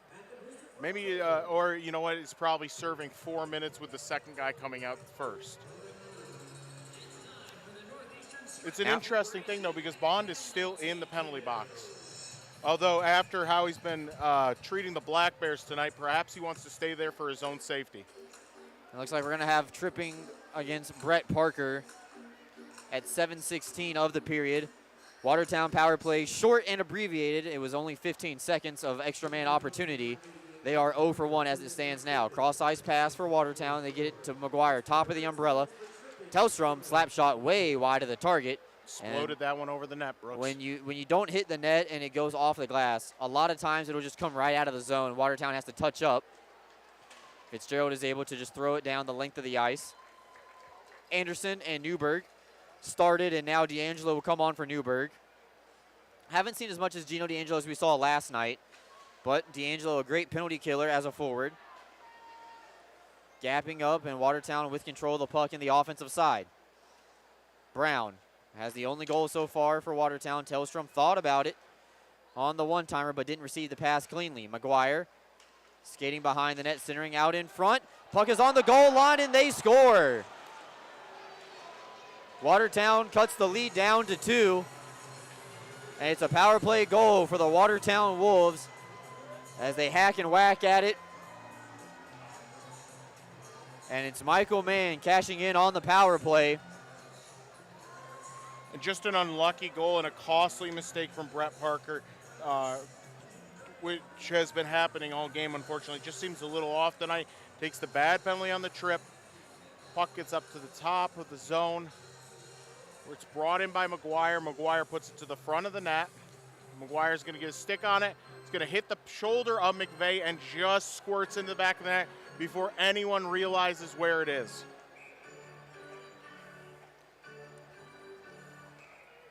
False start on the faceoff by the linesman. Rather, it's 4-2 now. And crowd going a little restless there. Not much discussion on that one. It's Michael Mann's goal, 91 in blue. Assist going to Colton McGuire and secondary helper Elijah Wilson. So 6 different players so far for Watertown with points tonight. Puck down low for Jurich. Tries to stuff it in, but Liskowitz with his big frame holds the post very well. And we got a 2-goal game right now. 6 minutes left to go here in this one. Plays on sides. High danger chance. McVeigh makes a good bounce back save. Stretch pass. They try to connect with Tyson Kirkby. This is no icing as Jurich was the first man to it. Yeleny tries to throw it out of the zone. Kept in by Yarwood. Sidesteps a hit. Falls down to his knees, though, and they go the other way. 3-on-2 for the Wolves. Kirkby on the back check, but Watertown wastes the extra man opportunity offsides at the blue line. Yeleny got a little too fast, trying to get an advantage into the zone, jumped the line, and was just a couple skate inches off holding that blue line and no offsides. However, what's good for the gander is not, or what's good for the goose is not always good for the gander. Black Bears get a neutral zone face-off.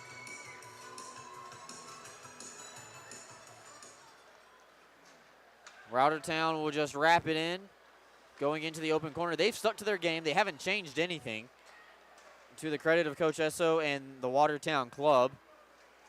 Have 2 goals to show for it. Thompson chasing after it against McGuire. Takes a little bit of a nudge. Kept in the line by Coachman. Wrist shot blocked on the way through this time. Black Bears get control, but they just slap it back out. Touch up on the delayed offsides. 5 minutes left to go here in the period. Watertown cutting the lead down to 2. And now Powell with it in the neutral zone in front of the Watertown bench, trying to find a teammate. Thompson overskates it. Second chance opportunity for the Black Bears as they try to go cross ice. And a little bit of an errant pass from Austin Thompson that time, but Anderson on the forecheck tries to separate his man from the puck, and Watertown just once again throws it back out to neutral ice. 2-on-1 though. A good defensive gap up by Justin Coachman to take away the threat. Bond back out on the ice as the penalty box has been cleared. Jake Schultz now available for the Black Bears as well. Anderson, power move behind the net, circles the wagon to Powell. Throws a one-timing in the wrist wrist shot style. And they go the other way. Shots now 17, Binghamton 15 for Watertown. Much better second period from the Wolves offensively, even though they've only scored once. Powell tries to go for the stretch pass, and he can do that because Watertown's on the delayed offside. Schultz back out on the ice. Schultz over on to the tape of Newberg. Through the middle lane, Newberg backhand draws a penalty. Black Bears going back on the power play. Ivashkin dancing with it. It's going to be slapped away. Slashing is the call. 3:42 left to go in the period, and we're going to take our final media timeout of the middle frame. More to come. Black Bears on the power play looking to add on some more when we come back here on Fox Sports 1430 in Binghamton.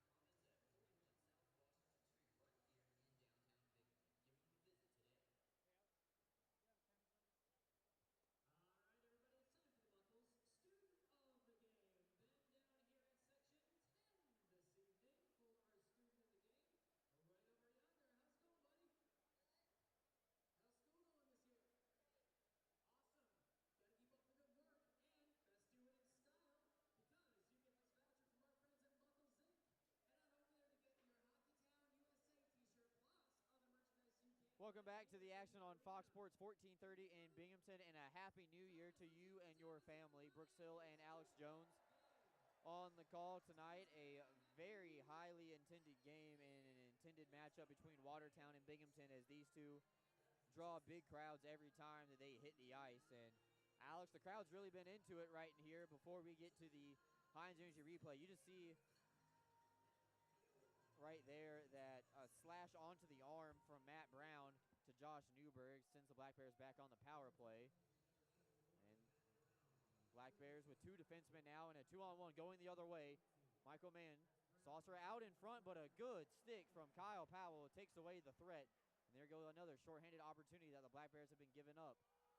And this is offside. Zurich doesn't want to touch it. Mann will just look up at the video board and glide it down the length of the ice. Well, that's because, Brooks, the Black Bears play the aggressive new style of power play where you got three in the middle, one in front of the net, and one up top quarterbacking it. And so you get a little more shorthanded opportunities. We've seen that trend in the NHL. There's been a few more shorthanded goals as of late. There's been a few more shorthanded goals as of late in the NHL because of this aggressive style of power play, but also a higher power play goal percentage. So it's one of those higher risk, high reward situations. Yarwood loads the cannon, misses everything, and just like we talked about on the Watertown power play, you load up a one-timer, and if you don't hit the net and it's just on the glass, chances are it's coming right out of the zone.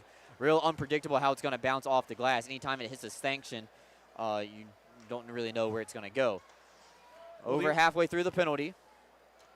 And it looks like Watertown's going to be the first one to this puck again as McGuire steers around behind his net. Brings it to his forehand, crosses the line, shorthanded. Tries to dance through the Black Bears defense. Nobody home. Tyler Jurich calls his own number, skating away with it. Has his ice cut in half. Schultz tries to get to the line. Kept in, though, by the captain. Anderson. And a little bit of a hodgepodge of power play units. Ivashkin on the back door for Jurich. He scores.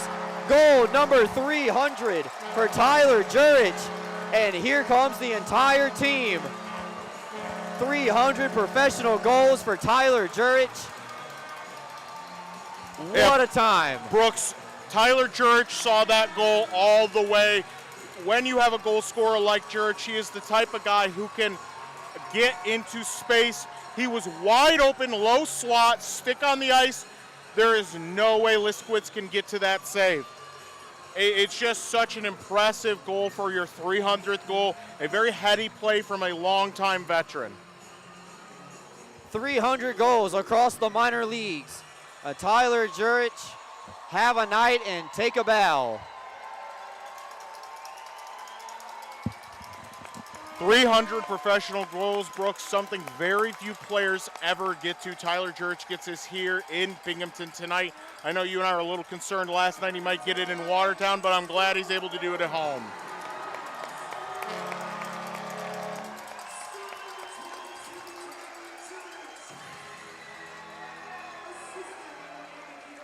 They put the graphic up on the video board. Congrats, Tyler Jurich on 300 professional goals. Making history here tonight in Binghamton.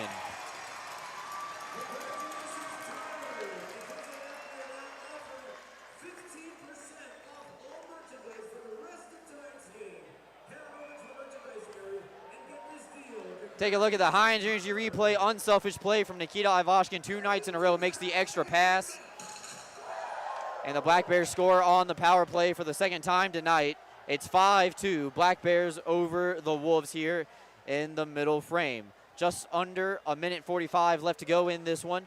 Good pass from the captain over to Mac Lewis, but Thompson had the second pass in the skates.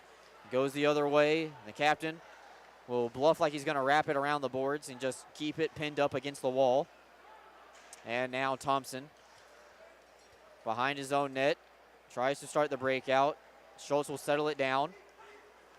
Lewis will just throw it in behind, and the captain will take a much-needed break right there. Anderson comes away with a takeaway. Ivashkin in the slot, looking for his second goal of the night as well. Watertown had a stretch pass opportunity camped out by Bond, but now McGuire fumbles with it, and he lost control.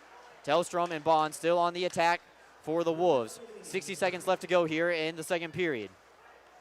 Bond centers it off the back of the net, and JT Walters will get to it first. Bond steers it on the backhand, down low. Held in at the line by Baker. One-timer, wide of the target, looking for a tip, none provided. And Gino D'Angelo will just throw it out into the neutral zone, touching up with Ivashkin. Ivashkin saucers over for Newberg. Slap pass, blocked on the way through, maybe trying to connect with D'Angelo on the back door. Walters will throw a weak slap shot onto the chest of Liskowitz, and he'll trap it with his mitt against the crest of his logo. Yeah, Brooks, just going back to that power play goal and Tyler Jurich's 300th goal. What an excellent pass by Nikita Ivashkin. Just got the puck right across the net, put it perfectly so no defender could get their stick on it, sauced that right onto Tyler Jurich's tape. Jurich buries in the back of the net for his 300th. Tyson Kirkby gets the puck off the Black Bears draw as Watertown starts to clear the zone with 20 seconds left in the period. Yeleni fires on a rebound attempt wide of the target. And puck is still loose, 10 seconds left to go. Walters and Lord get acquainted with each other. Play still going on. The referee's going to let him go. And Walters and Lord, 4 seconds left to go in the penalty. Lord throwing haymakers. Walters tries to get his hair out of his eyes. And now Walter has his hands free. He's going to swing with some left jabs in there. A little bit of a back shot. Some body shots and a takedown by Lord.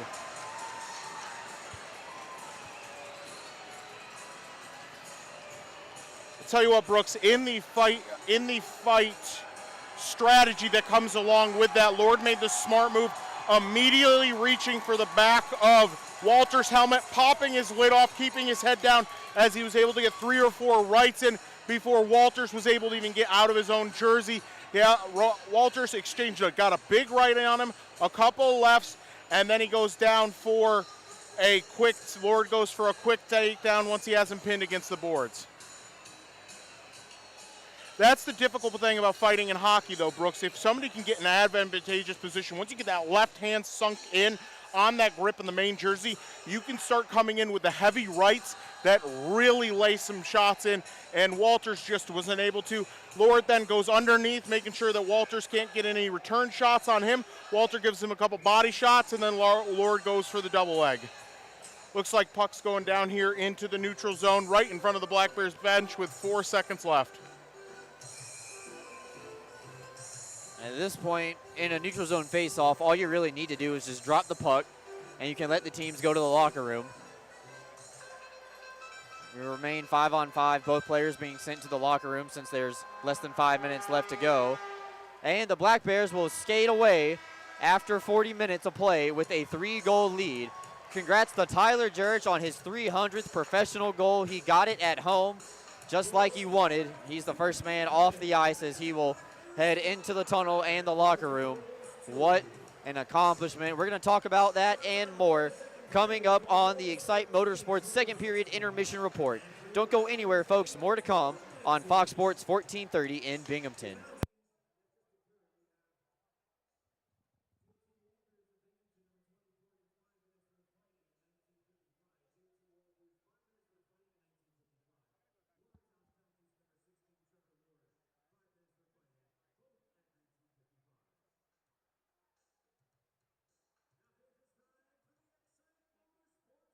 The Binghamton Black Bears are back in town Friday and Saturday night next week against the Port Huron Prowlers. On Friday night, it's Mascot Mania with the Cub Club pregame meet with the players. And also on Saturday, Bobblehead Night presented by our friends at IBM. Get your tickets now at binghamtonblackbears.com, and we cannot wait to see you there.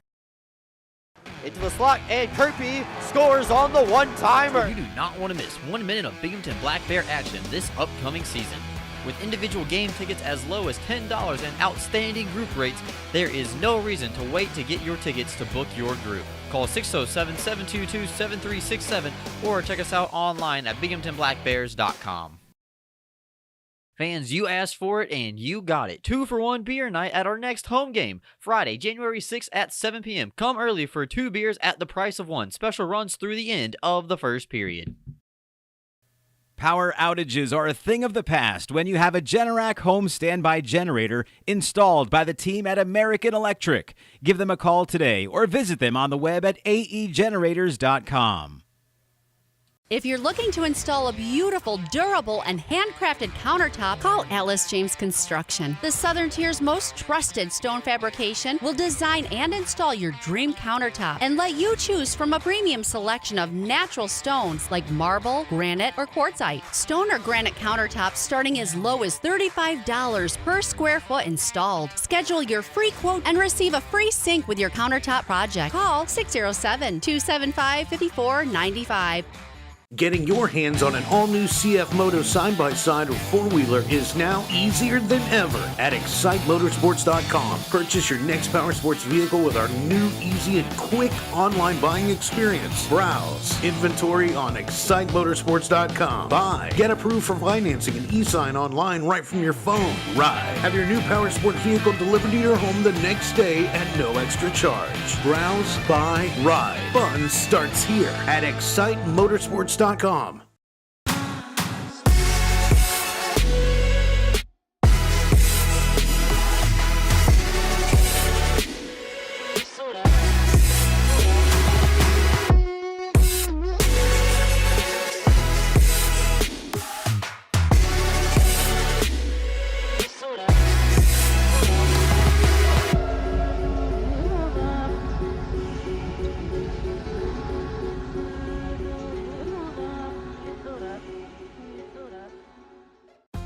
Whether you're a high school or college athlete or a weekend warrior, Guthrie is the area's premier sports medicine program, offering injury evaluation, concussion management, physical therapy, and more. With a full team of providers across New York and Pennsylvania offering same or next day appointments, Guthrie gets you back in the game as quickly as possible. Call the Guthrie Sports Medicine team today at 866-GUTHRIE or learn more at guthrie.org/sportsmed. All about you make me think of good things. Good things. Like calming tempers down. Good things. And passing them around. So stand up and cheer. We're back to the beer. Good things. Share a good-natured Canadian Pilsner. Magic 101.7. Best radio station. Keeps getting better. Better music selection. Best ever. Makes me feel better. Number 1 for music and fun. It's like the best ever. Magic 101.7. 100% local. Are you looking for a new place to live? Lofts at JC is the official housing partner of the Binghamton Black Bears and the only luxury housing provider offering both 2 and 3 bedroom units fully furnished for a modern living lifestyle. Lofts at JC is centrally located in the heart of the Tri-Cities area, located at 128 Grand Avenue in Johnson City. Housing applications are accepted online at loftsatjc.com. Once again, that's loftsatjc.com. A wreck is a wreck. An arrest is an arrest. Alcohol, cough syrup, painkillers, sleeping pills. It doesn't matter. Impaired is impaired, and it will be prosecuted. Going out tonight? Your local police will be out too. Don't drive. Get a ride. Brought to you by your New York State Stop DWI program. 102.5 The Vault.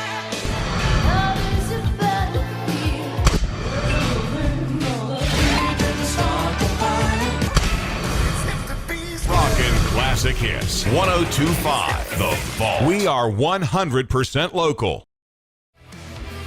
Black Bear fans, it's now time for the Briggs Barber Company Clip of the Week. Push it down low, circling the face-off dot, throws a backhander on top of the net, rebound, they score, and there go the Bears. Look at them go. My oh my, just 12 seconds in. Everything's going out on the ice. Briggs Barber Company, located in the number 5 Commons at 41 South Washington Street, right here in downtown Binghamton. Give them a visit today. Fans, join me, Brooks Hill, along with new interim head coach Brant Sherwood for the first time at the Tully's Good Times with Coach Show this upcoming Tuesday, January 3rd at 6 p.m. at the Tully's on the Vestal Parkway location. Get to know Coach Sherwood at the next Tully's Good Times with Coach Show.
2:30 local time up in Michigan. And that game has since concluded, and it's a final. Port Huron wins by 3. Danbury and Delaware yet to drop the puck. That game's going to be in the fairgrounds in Delaware at 7 p.m. Mississippi and Columbus will start at 7:30 in Georgia. And Elmira and Carolina with the late time slot tonight on New Year's Eve down in Winston-Salem. So Motor City and Port Huron final, 6-3 in favor of Port Huron. Delaware and Danbury start at 7. Mississippi and Columbus start at 7:30, and Elmira and Carolina start at 8:30. That'll do us for the second period intermission report brought to you by Excite Motorsports. When we come back, we'll have the third period presented by American Standard Heating and Air Conditioning. Don't go anywhere, folks. More coming up after these messages on Fox 1430.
Welcome back to the action as we get set for the third and what could be the final period of the night. Black Bears and Wolves have taken the ice.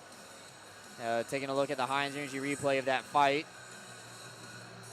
And JT Walters and Lord, it was a heavyweight bout, Brooks.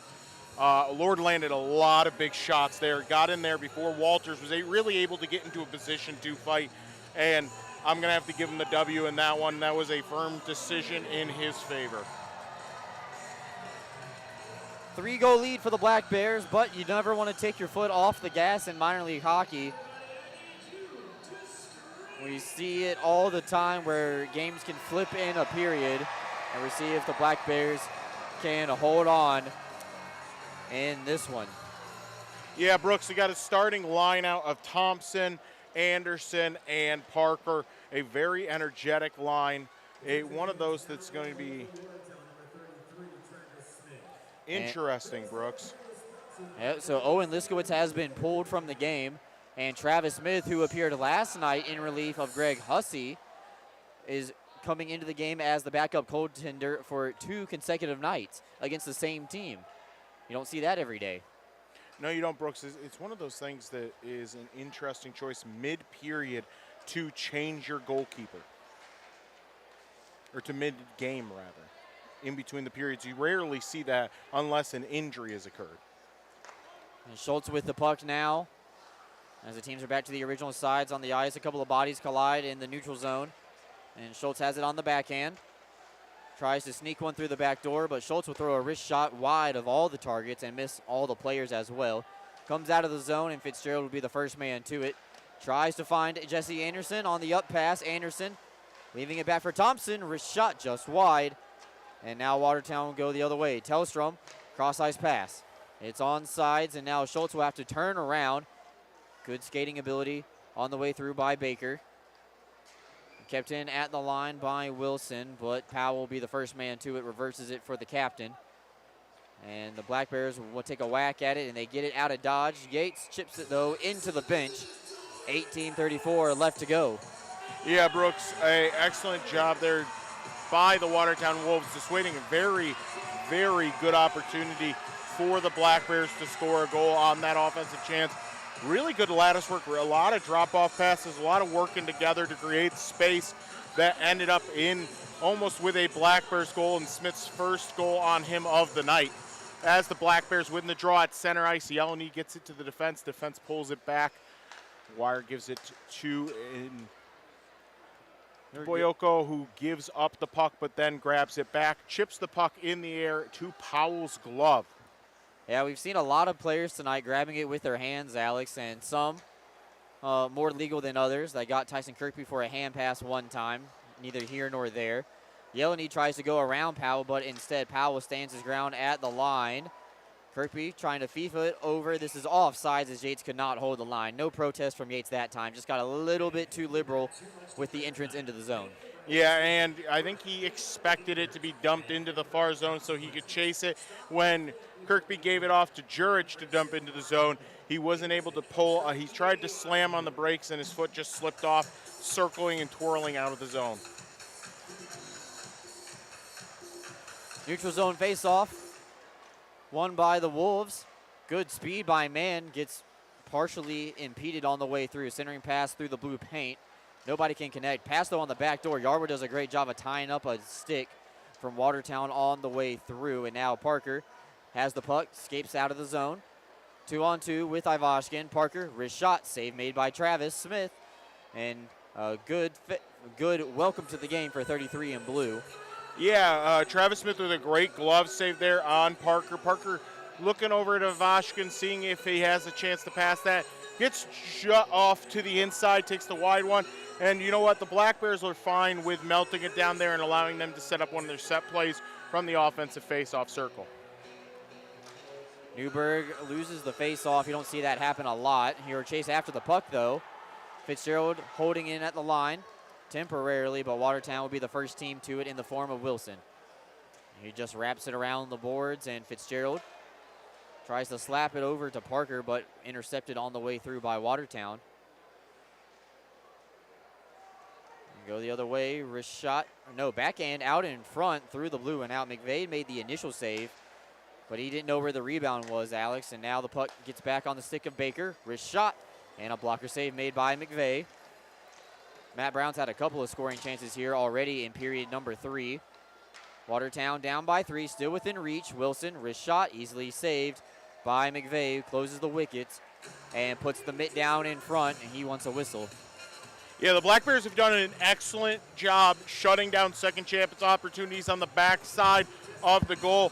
And so far this game, there's been, even into last night, Brooks, there's been quite a few chances to score on that backside that the Black Bears have completely shut down.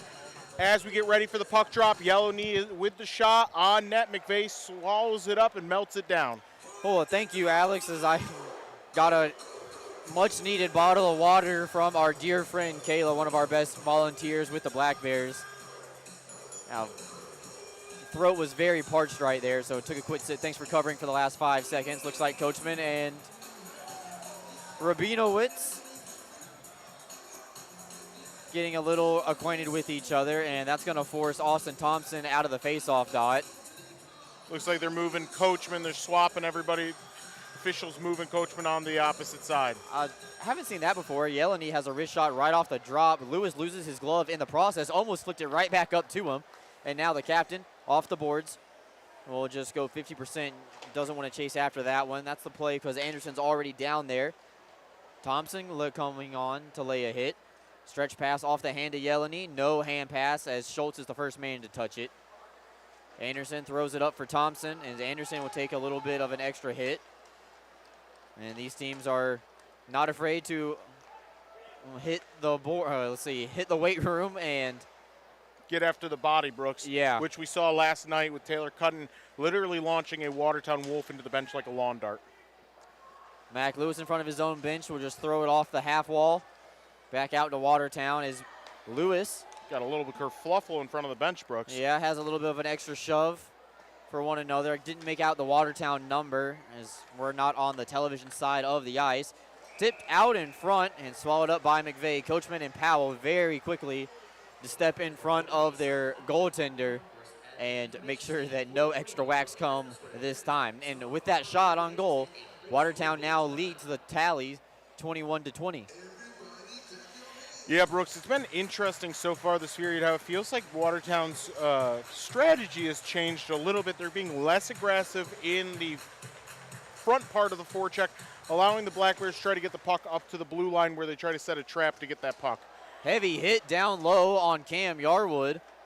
And it looks like Trevor Lord broke his stick in the process. Here, just skate over to the bench. No, excuse me. That's 91. Michael, man, a little hard to read the numbers from this far away. Well, the dark blue on light blue really does no one any help. They do look good, just not good for broadcasters. I would wear that jersey if it was my team and be pretty happy. But when you're planning jerseys, you don't really take in consideration of the broadcasting teams. Kirkby trying to sidestep. He's also looking for a hat trick. That might get swept underneath the rug if Tyler Jurich continues to steal the story tonight. And Kirkby already with 2 hat tricks on the year. He loses the puck. Wilson has his ice impeded, but a good blocker save by McVeigh on Tellstrom. Rebound becomes available, and Riley McVeigh swallows up again. Takes us to another media timeout. 14:55 left to go. And looks like we're going to have some people coming out of the penalty box. We'll talk about that when we come back. Fox 1430 has the rest of the game. Black Bears up 5-2. This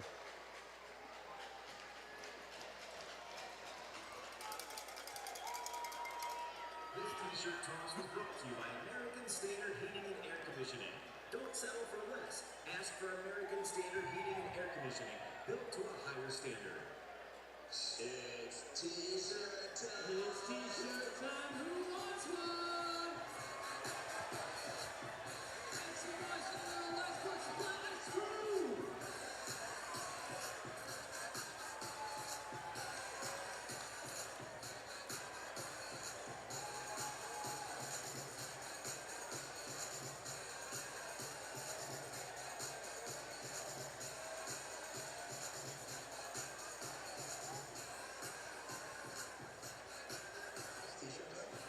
Welcome back to the action. 14:55 left to go here in this one, and Ryan McVeigh making some big saves before we get to that media timeout. You know, one difference, Brooks, I've noticed between these two teams is JT Walters skated back to the bench. The bench erupted. Stick taps on the ice, stick taps on the bench, welcoming back Kingarino, thanking him for stepping up in that way. On the Watertown side, crickets when Josh Lord got to that bench. Just an interesting difference between the two teams. Thank you, Alex, as the penalty box attendants get ready. We are ready now as well. 14:55 left to go. 5-on-5 hockey. One back by Newberg, and Schultz wraps it around the board. Not hard enough, though, to get out of the zone on the first try. Second chance is available for Ivashkin. He'll cross the line, trying to dance around Carter. And Carter will just go down to a knee and take away some ice of Nikita. D'Angelo now out here with his third line as the extra forward tonight. Fitzgerald pinching in from the blue line. Brett Parker holding his spot. 2-on-2 scrum on the half boards. Nikita Ivashkin does a good job of tying up his man, but the Wolves will get the last laugh as they cross the line, dropping it back for Tellstrom. Backhand out in front. Wilson had a yawning net with a lot of empty space. Could have gotten Watertown right back in this one. Instead, Wilson just throws it into the open corner. Black Bears tap it out of the zone, get a line change, much needed for the team in white. As Bond, the villain, picks up the puck, Brooks. Fitzgerald intercepts a pass, gets it in down low, and now gets it deep enough where he will be able to go off for a line change. Coachman will come and take his spot. Thompson had no idea where it was. It was in his skates, and sometimes, Alex, that's just the hardest thing. Everybody in the arena knows where it is but you, and it's right underneath you the whole time. It's almost like one of those videos you see where actually horses vision and where they have the 270, but dead in front of them they can't see. Just past 7 o'clock here on the East Coast, and Binghamton centering pass is unattainable for the Black Bears. And Watertown tries to go for the home run pass to Jackson Bond. It doesn't connect, and this is icing coming all the way back into the Watertown zone. This is some tired legs for Watertown tonight. It's incredibly hard. This is going to be an important face-off for them. If the Black Bears can take advantage of this, it's going to be interesting to see what kind of set play they come out with, Brooks. Gino D'Angelo back out on the ice with Jesse Anderson and Austin Thompson. Oh, no, excuse me, Mac Lewis and Jesse Anderson.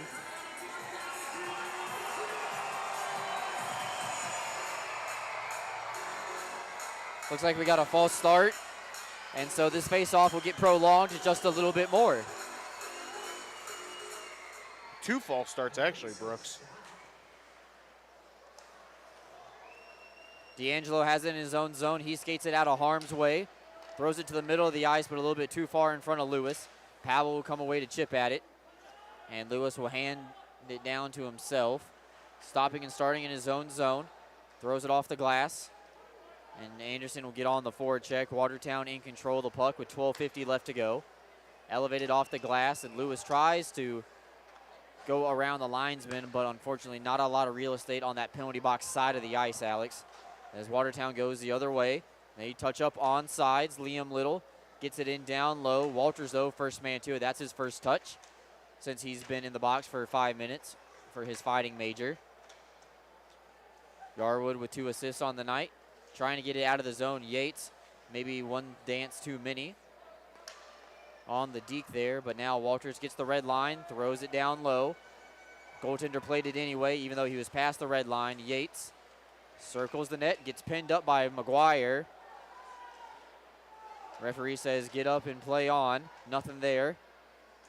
Watertown will just wrap it back around their own bench, rather behind their own net. Going the other way, Yeleny goes up against Walters, and Walters will just whack it out of the way. Black Bears trying to go the other end, but Yates doesn't have a lot of real estate, and those two are going to go at it with each other. McGuire and Yates. Nothing comes of it. 11:40 left to go. Errant pass, it's going to be a turnover, but Kirkby gets it right back on a takeaway. Giving it over to Mr. 300, Tyler Jurich. Self-pass down low, he's going to go for the forecheck. Tips it up into the air. Yarwood pinching in from his defensive spot, throws it into the open corner side. Kirkby works it down low, but they turn it right back over for Chase. Carter, that is. Chase Carter, 2 first names. Both start with C. Yates will throw it off the Watertown bench. And the Wolves will take it behind their own net.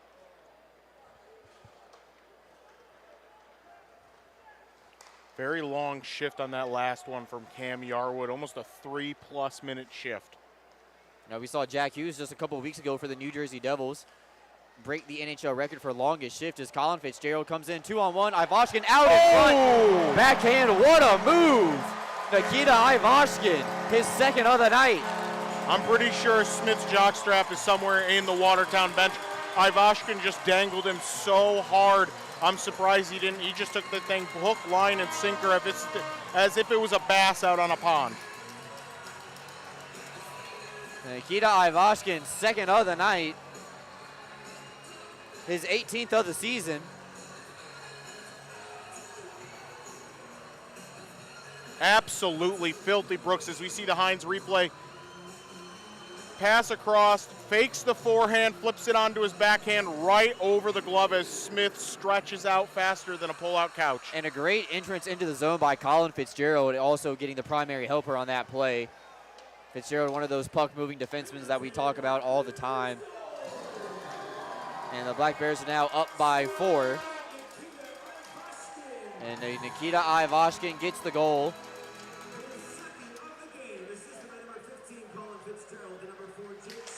And Jake Schultz, the captain, gets the assist as well. I'll tell you what, Brooks, this line of Ivashkin and Newberg together have been playing well tonight. Ivashkin, whoever he's been with over the weekend, has been playing incredibly well. Parker loses his stick at the penalty box door, and Watertown will come away with another possession. Halfway through the third period, Black Bears up by 4, scoring 6 goals at least for the second consecutive night. And maybe, Coach Sherwood's talk about discipline is really starting to hit home for these Black Bears. They keep looking for more. Anderson, one touch, and save made by Smith. Looking for goal number 7. They got the touchdown. They were looking for the extra point. Yeah, Brooks, it is. I think Anderson there has a real shot at goal if instead of crashing at the net, he keeps it on that far left side. If he keeps his body on the left side of the keeper rather than trying to get center of him, I think that's a goal. Take a quick timeout, come back with more on Fox Sports 1430 in Binghamton.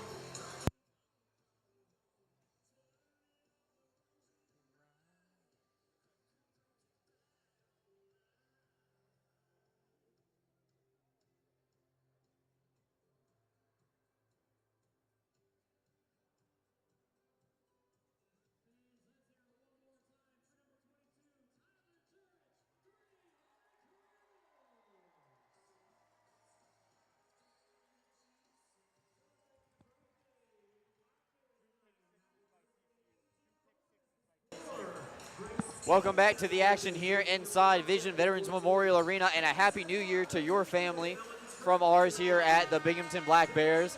Official post-game party is going to be at the Grove, located right in the heart of downtown Binghamton, less than a block away on Court Street, Alex, and hopefully we're going to be running into some happy fans afterwards as we start to ring in the new year. Yes, we will, Brooks, and I'm going to tell you what, impromptu giveaway, folks. If we get a 7th goal tonight, and you comment on the end game wrap-up, Happy New Year's, Brooks, I will choose one fan. They get 2 tickets to Friday night, 2-for-1 beer night, January 6th against Port Huron. All right, so according to Alex, you can win a pair of tickets to next Friday's game. If you're watching on YouTube right now, comment Happy New Year, Brooks. A little bit of home cooking. I didn't choose it, Alex did. Spreading the love going into 2023. We'll see if the Black Bears can add on one more. Here comes Jackson Bond, centering pass for Maidman out in front is denied. I think that was Anderson on the back check, and it was a good play to not take a penalty right there as Watertown has to touch up as the Black Bears put the puck out of the blue line. Bond takes a little bit of a rough ride from Anderson almost into the Binghamton bench. That's not a place Jackson Bond would want to be, Brooks. Not a spot anybody wants to be wearing blue, and Justin Coachman throws a man into the bench. And Literally, now Michael Mann has some words for Tyler Jurich as he gets back onto the ice. Tempers starting to flare a little bit here. We'll see if anything happens. Lewis a little bit of an extra shove, but Brown, self-pass, trying to get around Kyle Powell. Coachman first to it, though. Centering pass out in front, and Watertown scores. Matthias Tellstrom caught the Black Bears sleeping, and it's 6-3 once again. Yeah, Brooks, the defense fell asleep there, got caught watching the puck, sucked into the zone as Tellstrom drove the net on the opposite side, puts it in the back of the net. Third goal of the night for Watertown. They come right back, their first goal of the period. 8:48 left to go here. In the frame, Coachman doesn't get the puck out of the zone, and Tellstrom all alone out in front beats McVeigh. Can't fault the goaltender on that one. Just put it low glove side. Third goal of the night for Watertown. It's a 3-goal lead for the Black Bears. McGuire tries to throw it into the zone. This was tipped on the way through, no icing. And the teams will jockey up for it as Kirkby tries to fly out of the zone.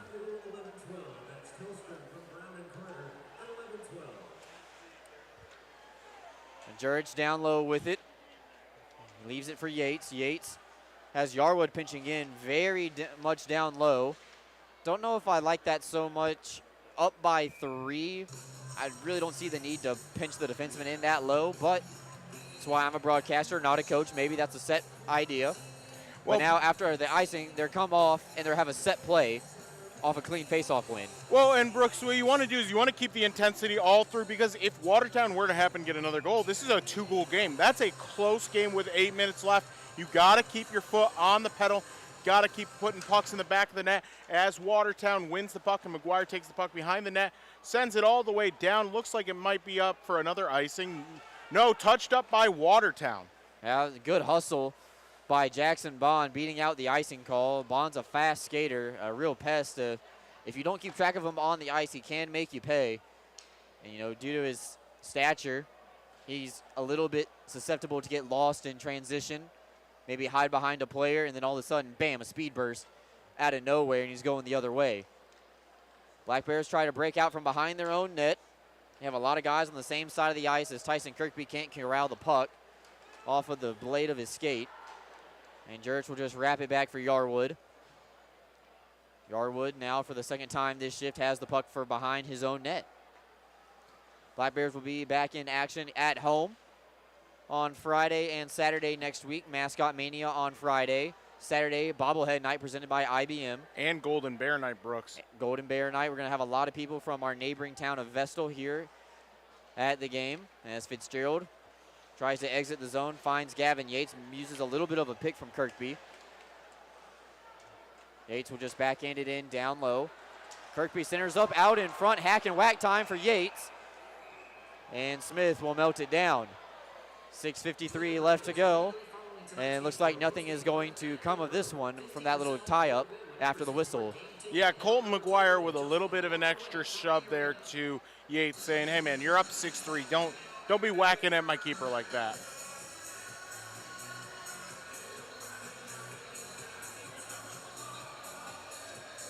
Take a look at this Heinz Energy replay. Kirkby just tries to backhand it for Jurich out in front. And in fact, it works out better for Gavin Yates. But no cigar on that one. See if the Black Bears can grab that goal right back that Watertown has scored. Third line out for Coach Sherwood. Schultz lays a little bit of a nudge onto a member of the Watertown offense, and now the Wolves try to cross the line, but a good play at the line by Colin Fitzgerald, who has a point tonight. He just has his stick in the right spot, it seems, for the 55 minutes that we've played, or 54 minutes rather, so far in this one. Schultz tries to back in one out of the zone. This will be a hand pass. It's touched up by Brett Parker. We got a neutralized faceoff coming up.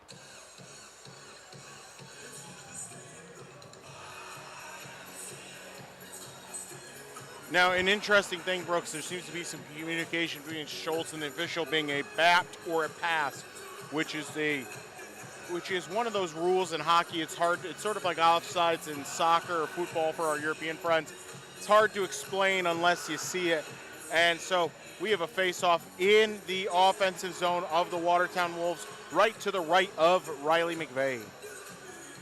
Newberg tried to win it backwards. Instead, he ended up pushing it forward. And look out, that puck is going up into the stands. And it goes off of the half wall around about on the fourth row. And we talked about it yesterday in Watertown with the safety nets all the way around. Obviously a little bit lower. But in hockey, you always got to keep your eye on the puck and know when it's in play. You know, one of the interesting things I've noticed, Brooke, comparatively to Watertown to here, the glass is much softer, which is why I think you see a lot of teams when they come to Binghamton playing pucks off the net as Watertown wins the offensive faceoff. However, it squirts out of the offensive zone over the blue line. Tellstrom, the latest goal scorer in the contest for either side, throws it cross ice. This time it would not be a hand pass from Jake Schultz as it's touched up legally in the defensive side by Fitzgerald. Fitzgerald stopping and starting. A good poke check by Brown. Knocks it off of his stick. Puck becomes available, though. Ivashkin looking for the hat trick now as we have two players looking for it. Ivashkin, backhand, running out of space, tries to tuck it in, holding the post. Goodness. Puck is still loose, and now the referee finally melts it down. Well, Ivashkin had a grade A opportunity right there, and luckily for Smith, he got back and recovered onto the post as Ivashkin almost tucked it in on the back door. What an insane degree of difficulty. Look, forehand, backhand, on the backhand, wraps it around, back onto his forehand, and he almost sneaks it in there. If it isn't for the Watertown defenders manning the crease line, I think Nikita Ivashkin scores that goal. Ivashkin looking for another hat trick. He has one here at home already, and he has one on the road in Delaware. I believe his hat trick was my first game as your color commentator, Brooks. Well, how about that? Sabermetric stats to consider. Tyson Kirkby has 2 already on the year. He's looking for number 3. Jesse Anderson had one last night. doesn't have a goal tonight, but Anderson has a point on an assist. That was on the 300th goal from Tyler Jurich. Anderson overskates this one, and this will be icing against the Black Bears to come all the way back with 5:07. And good time maybe to talk about some New Year's resolutions for everybody. We talked about it with Coach Sherwood about on the pregame show of what he wanted to make sure that the Black Bears stayed continued on, and he really emphasized the D zone. He knows that his forwards can score when they want to. It'll just be gapping up defensively, making sure their sticks are in the right spot. And so I guess that'll be the New Year's resolution for the Binghamton Black Bears is better discipline in their own defensive zone. Well, that's what you see, Brooks, when you watch this team play. They're an incredibly talented team. There's just a lot of mental mistakes in the defensive zone that cost them big time. Black Bears currently in second place in the Empire Division behind the Danbury Hat Tricks. Danbury taking on the Delaware Thunder tonight. Danbury and Danbury and Binghamton now have officially the same amount of games played. So no more games in hand for Danbury, and that's why you've seen the lead jump up to 8. Now 3 of those games have gone head-to-head. Black Bears only have 1 point against the Hat Tricks this season. We'll see the Hat Tricks on the road again in January on the later end of the month as Yarwood just throws it up to neutralize. Kirkby was just trying to tip it. But now Bond goes the other way, 2-on-2. Bond has it roll off of his stick. Tries to sidestep Tyson Kirkby. Held in at the line by Carter. Wrist shot, kick save made by McVeigh. Kept in by Watertown. But now it's cleared out by Tyson Kirkby on the second chance. Under 4 minutes left to go here in a 3-goal contest. Left at the line. And now Brown, toe drag around his man, but wide of the target. He stays with it. Black Bears thought about going for a line change. They cannot. Penalty coming up as Yarwood knows it. No intention there. No protest from Binghamton either. And the Black Bears are going to a very important Northeastern Striping Corporation penalty kill when we come back. Final media timeout in the third period. Black Bears lead by 3, but Watertown's going on the power play with 3:38 left to go. You're listening to Fox Sports 1430 in Binghamton.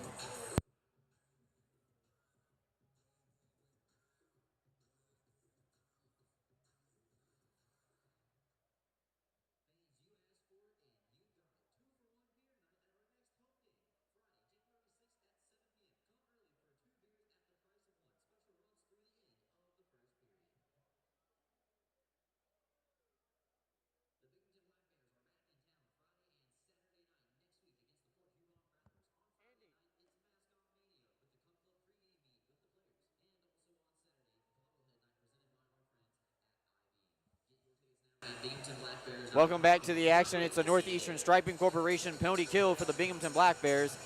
They have conceded 1 power play goal, but the net is now empty, Alex.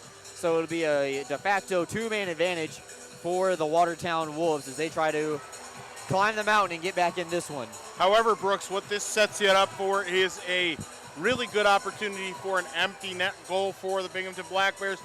Fitzgerald out there on defense. Josh Newberg out for the faceoff, and Gino D'Angelo out there as well. Love the decision to have Newberg out there for this faceoff. Very important faceoff, and arguably the best forward faceoffs on the team.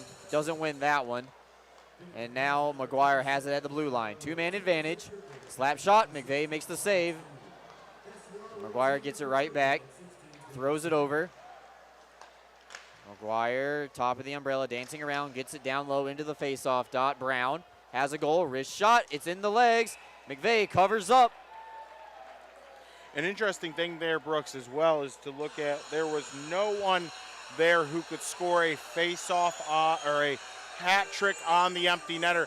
Nikita Ivashkin took some penalty kill time yesterday. We'll see if they get a line change.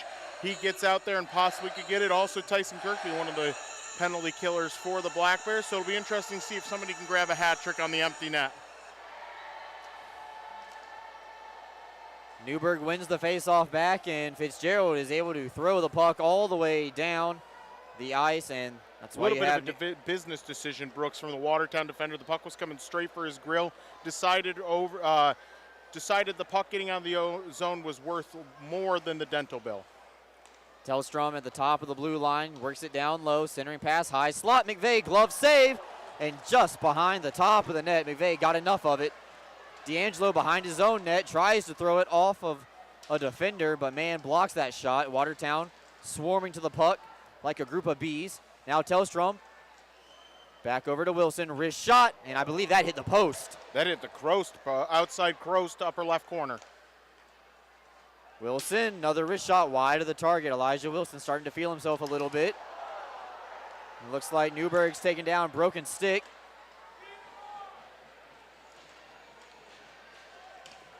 Partial line change now for Watertown. Tellstrom coming in down low. Maidman gets out on the ice.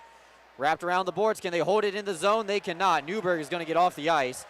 He's shaking up a little bit too. Powell, Lewis, Coachman, and Ivashkin out on the ice. So a hat trick opportunity for Ivashkin if he gets it. Lewis turns around, hits Powell indirectly. Ivashkin gets to the blue line and just gives it over to Lewis. Does the unselfish play again. Ivashkin, though, gets it right back, and here come the Hats.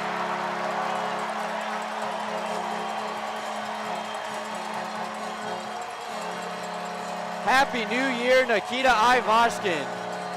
3 goals tonight, his 3rd hat trick of the season. Yeah, and an absolute great job by both Lewis and Ivashkin, making unselfish plays to get that puck down the ice. Puck gets held up a couple different times, but they did the most important thing, Brooks. They made sure they got the puck out of the zone and deeper into the ice, holding and killing time. Finally, they get the puck onto Ivashkin's stick after Mac Lewis makes the unselfish play after it gets caught up in the Watertown player's skates, and Ivashkin buries the Hattie in the back of the net. And you know, that'll also go as a shorthanded goal for Ivashkin. It's an empty net shorthanded goal for Nikita Ivashkin, 3rd of the night. And now the Black Bears have gotten to 7. Well, and they have Brooks, a 4-goal advantage. Brooks, that penalty came about because Cam Yarwood had a long shift on the ice. His legs got tired. He got his feet up underneath the player, the forward for the Watertown Wolves, and that got him out there. And that was just an unfortunate series of events for the Black Bears leading up to that penalty because they just could not get the puck deep enough to get a change. They kept getting it closer and closer, but were not able to get it into the back of the net.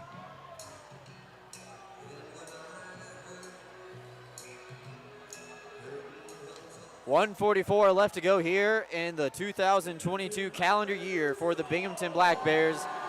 And they're going to skate away with 3 points as Cam Yarwood comes out of the penalty box. Whoa, we got a spear, Brooks. And look out. Powell just got speared in the face. That's going to be a suspension for sure.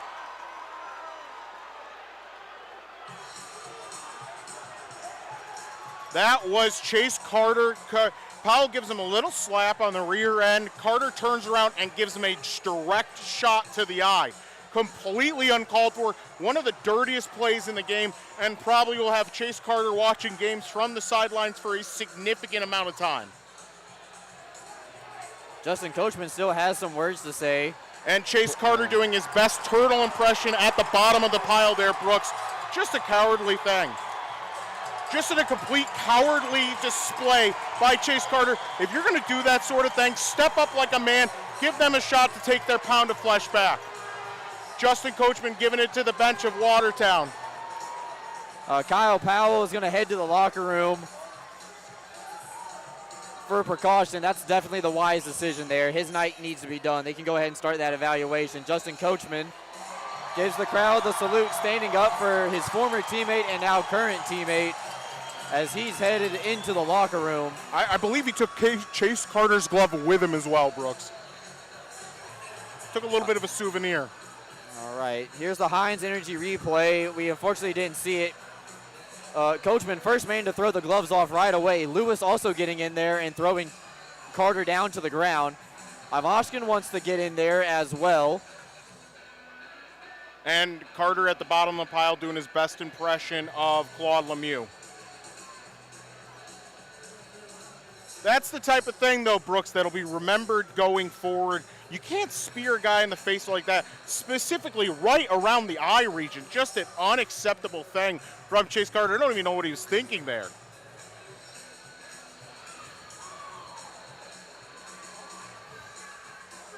Shades of Chris Simon at when he was with the Capitals, I believe. We'll see what happens with these penalties, but that is an insane play there. This late in the game from Chase Carter, are you kidding me? Getting a guy up in the eye, something that could end somebody's career and forever change their life. Disgusting, Brooks. The referee still trying to sort this one out. Minute 25 from getting ready to head over to the Grove. Looks like Yellowknee as well might be headed to getting a talking to from the officials. I don't know if he's headed to the box or headed to the bench or headed to the locker room early.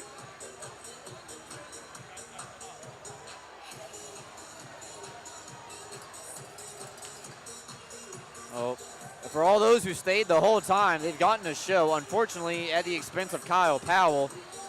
Justin Coachman also with some words for the entire Watertown bench, imploring someone dressed in Navy to come out and say something to his face. And that's going to be a major for Chase Carter, Brooks, and you have to think that's going to be some extra time off for him as he sits at home and thinks about what he did. Black Bears are going to get the last laugh in this one as they will be the winners tonight by at least 4, maybe more. And Jurich out there on the power play. And Tyson Kirby could also get a hat trick as well. He's still looking for one. Yarwood thought about it, instead leaves it back for Kirkby.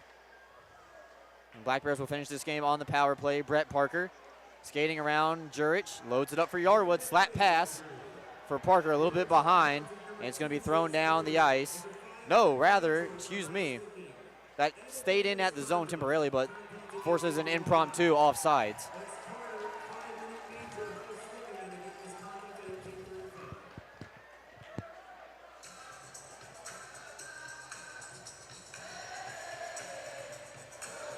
We'll see the Watertown Wolves later on in January as well. Another home-and-home series between the two squads.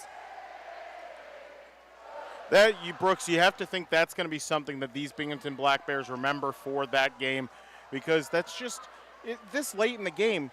Why are you getting a guy up by his eyeball? Just insanely absurd.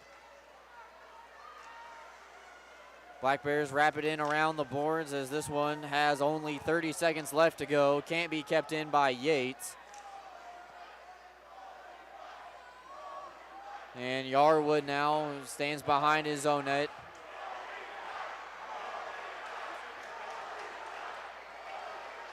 Fans hoping for some pugilistic endeavors between the two guys in the biggest pads in the arena. Don't think Riley McVeigh is going to take it. He says no. And Black Bears will get the last laugh as they ring in the new year with a 7-3 victory. Yeah, Brooks, the kind of thing you want to, the type of game, unfortunately, with the Kyle Powell injury, you don't want to see that, but the type of game you want you to ring in the new year with and close out the books on 2022.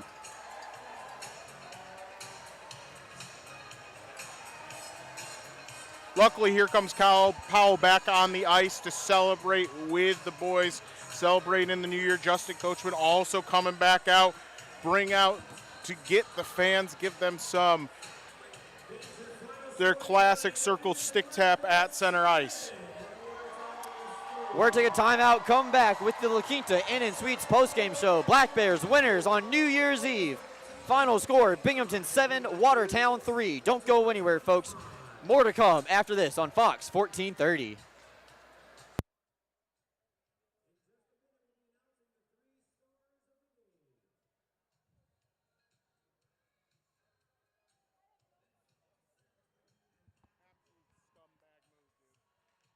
Again, I didn't see it. Oh, he literally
Welcome into the La Quinta Inn and Suites post-game.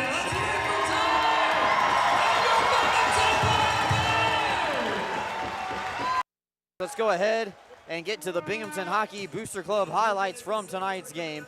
And let's just go ahead and start with number 22, Tyler George, getting his 300th professional goal.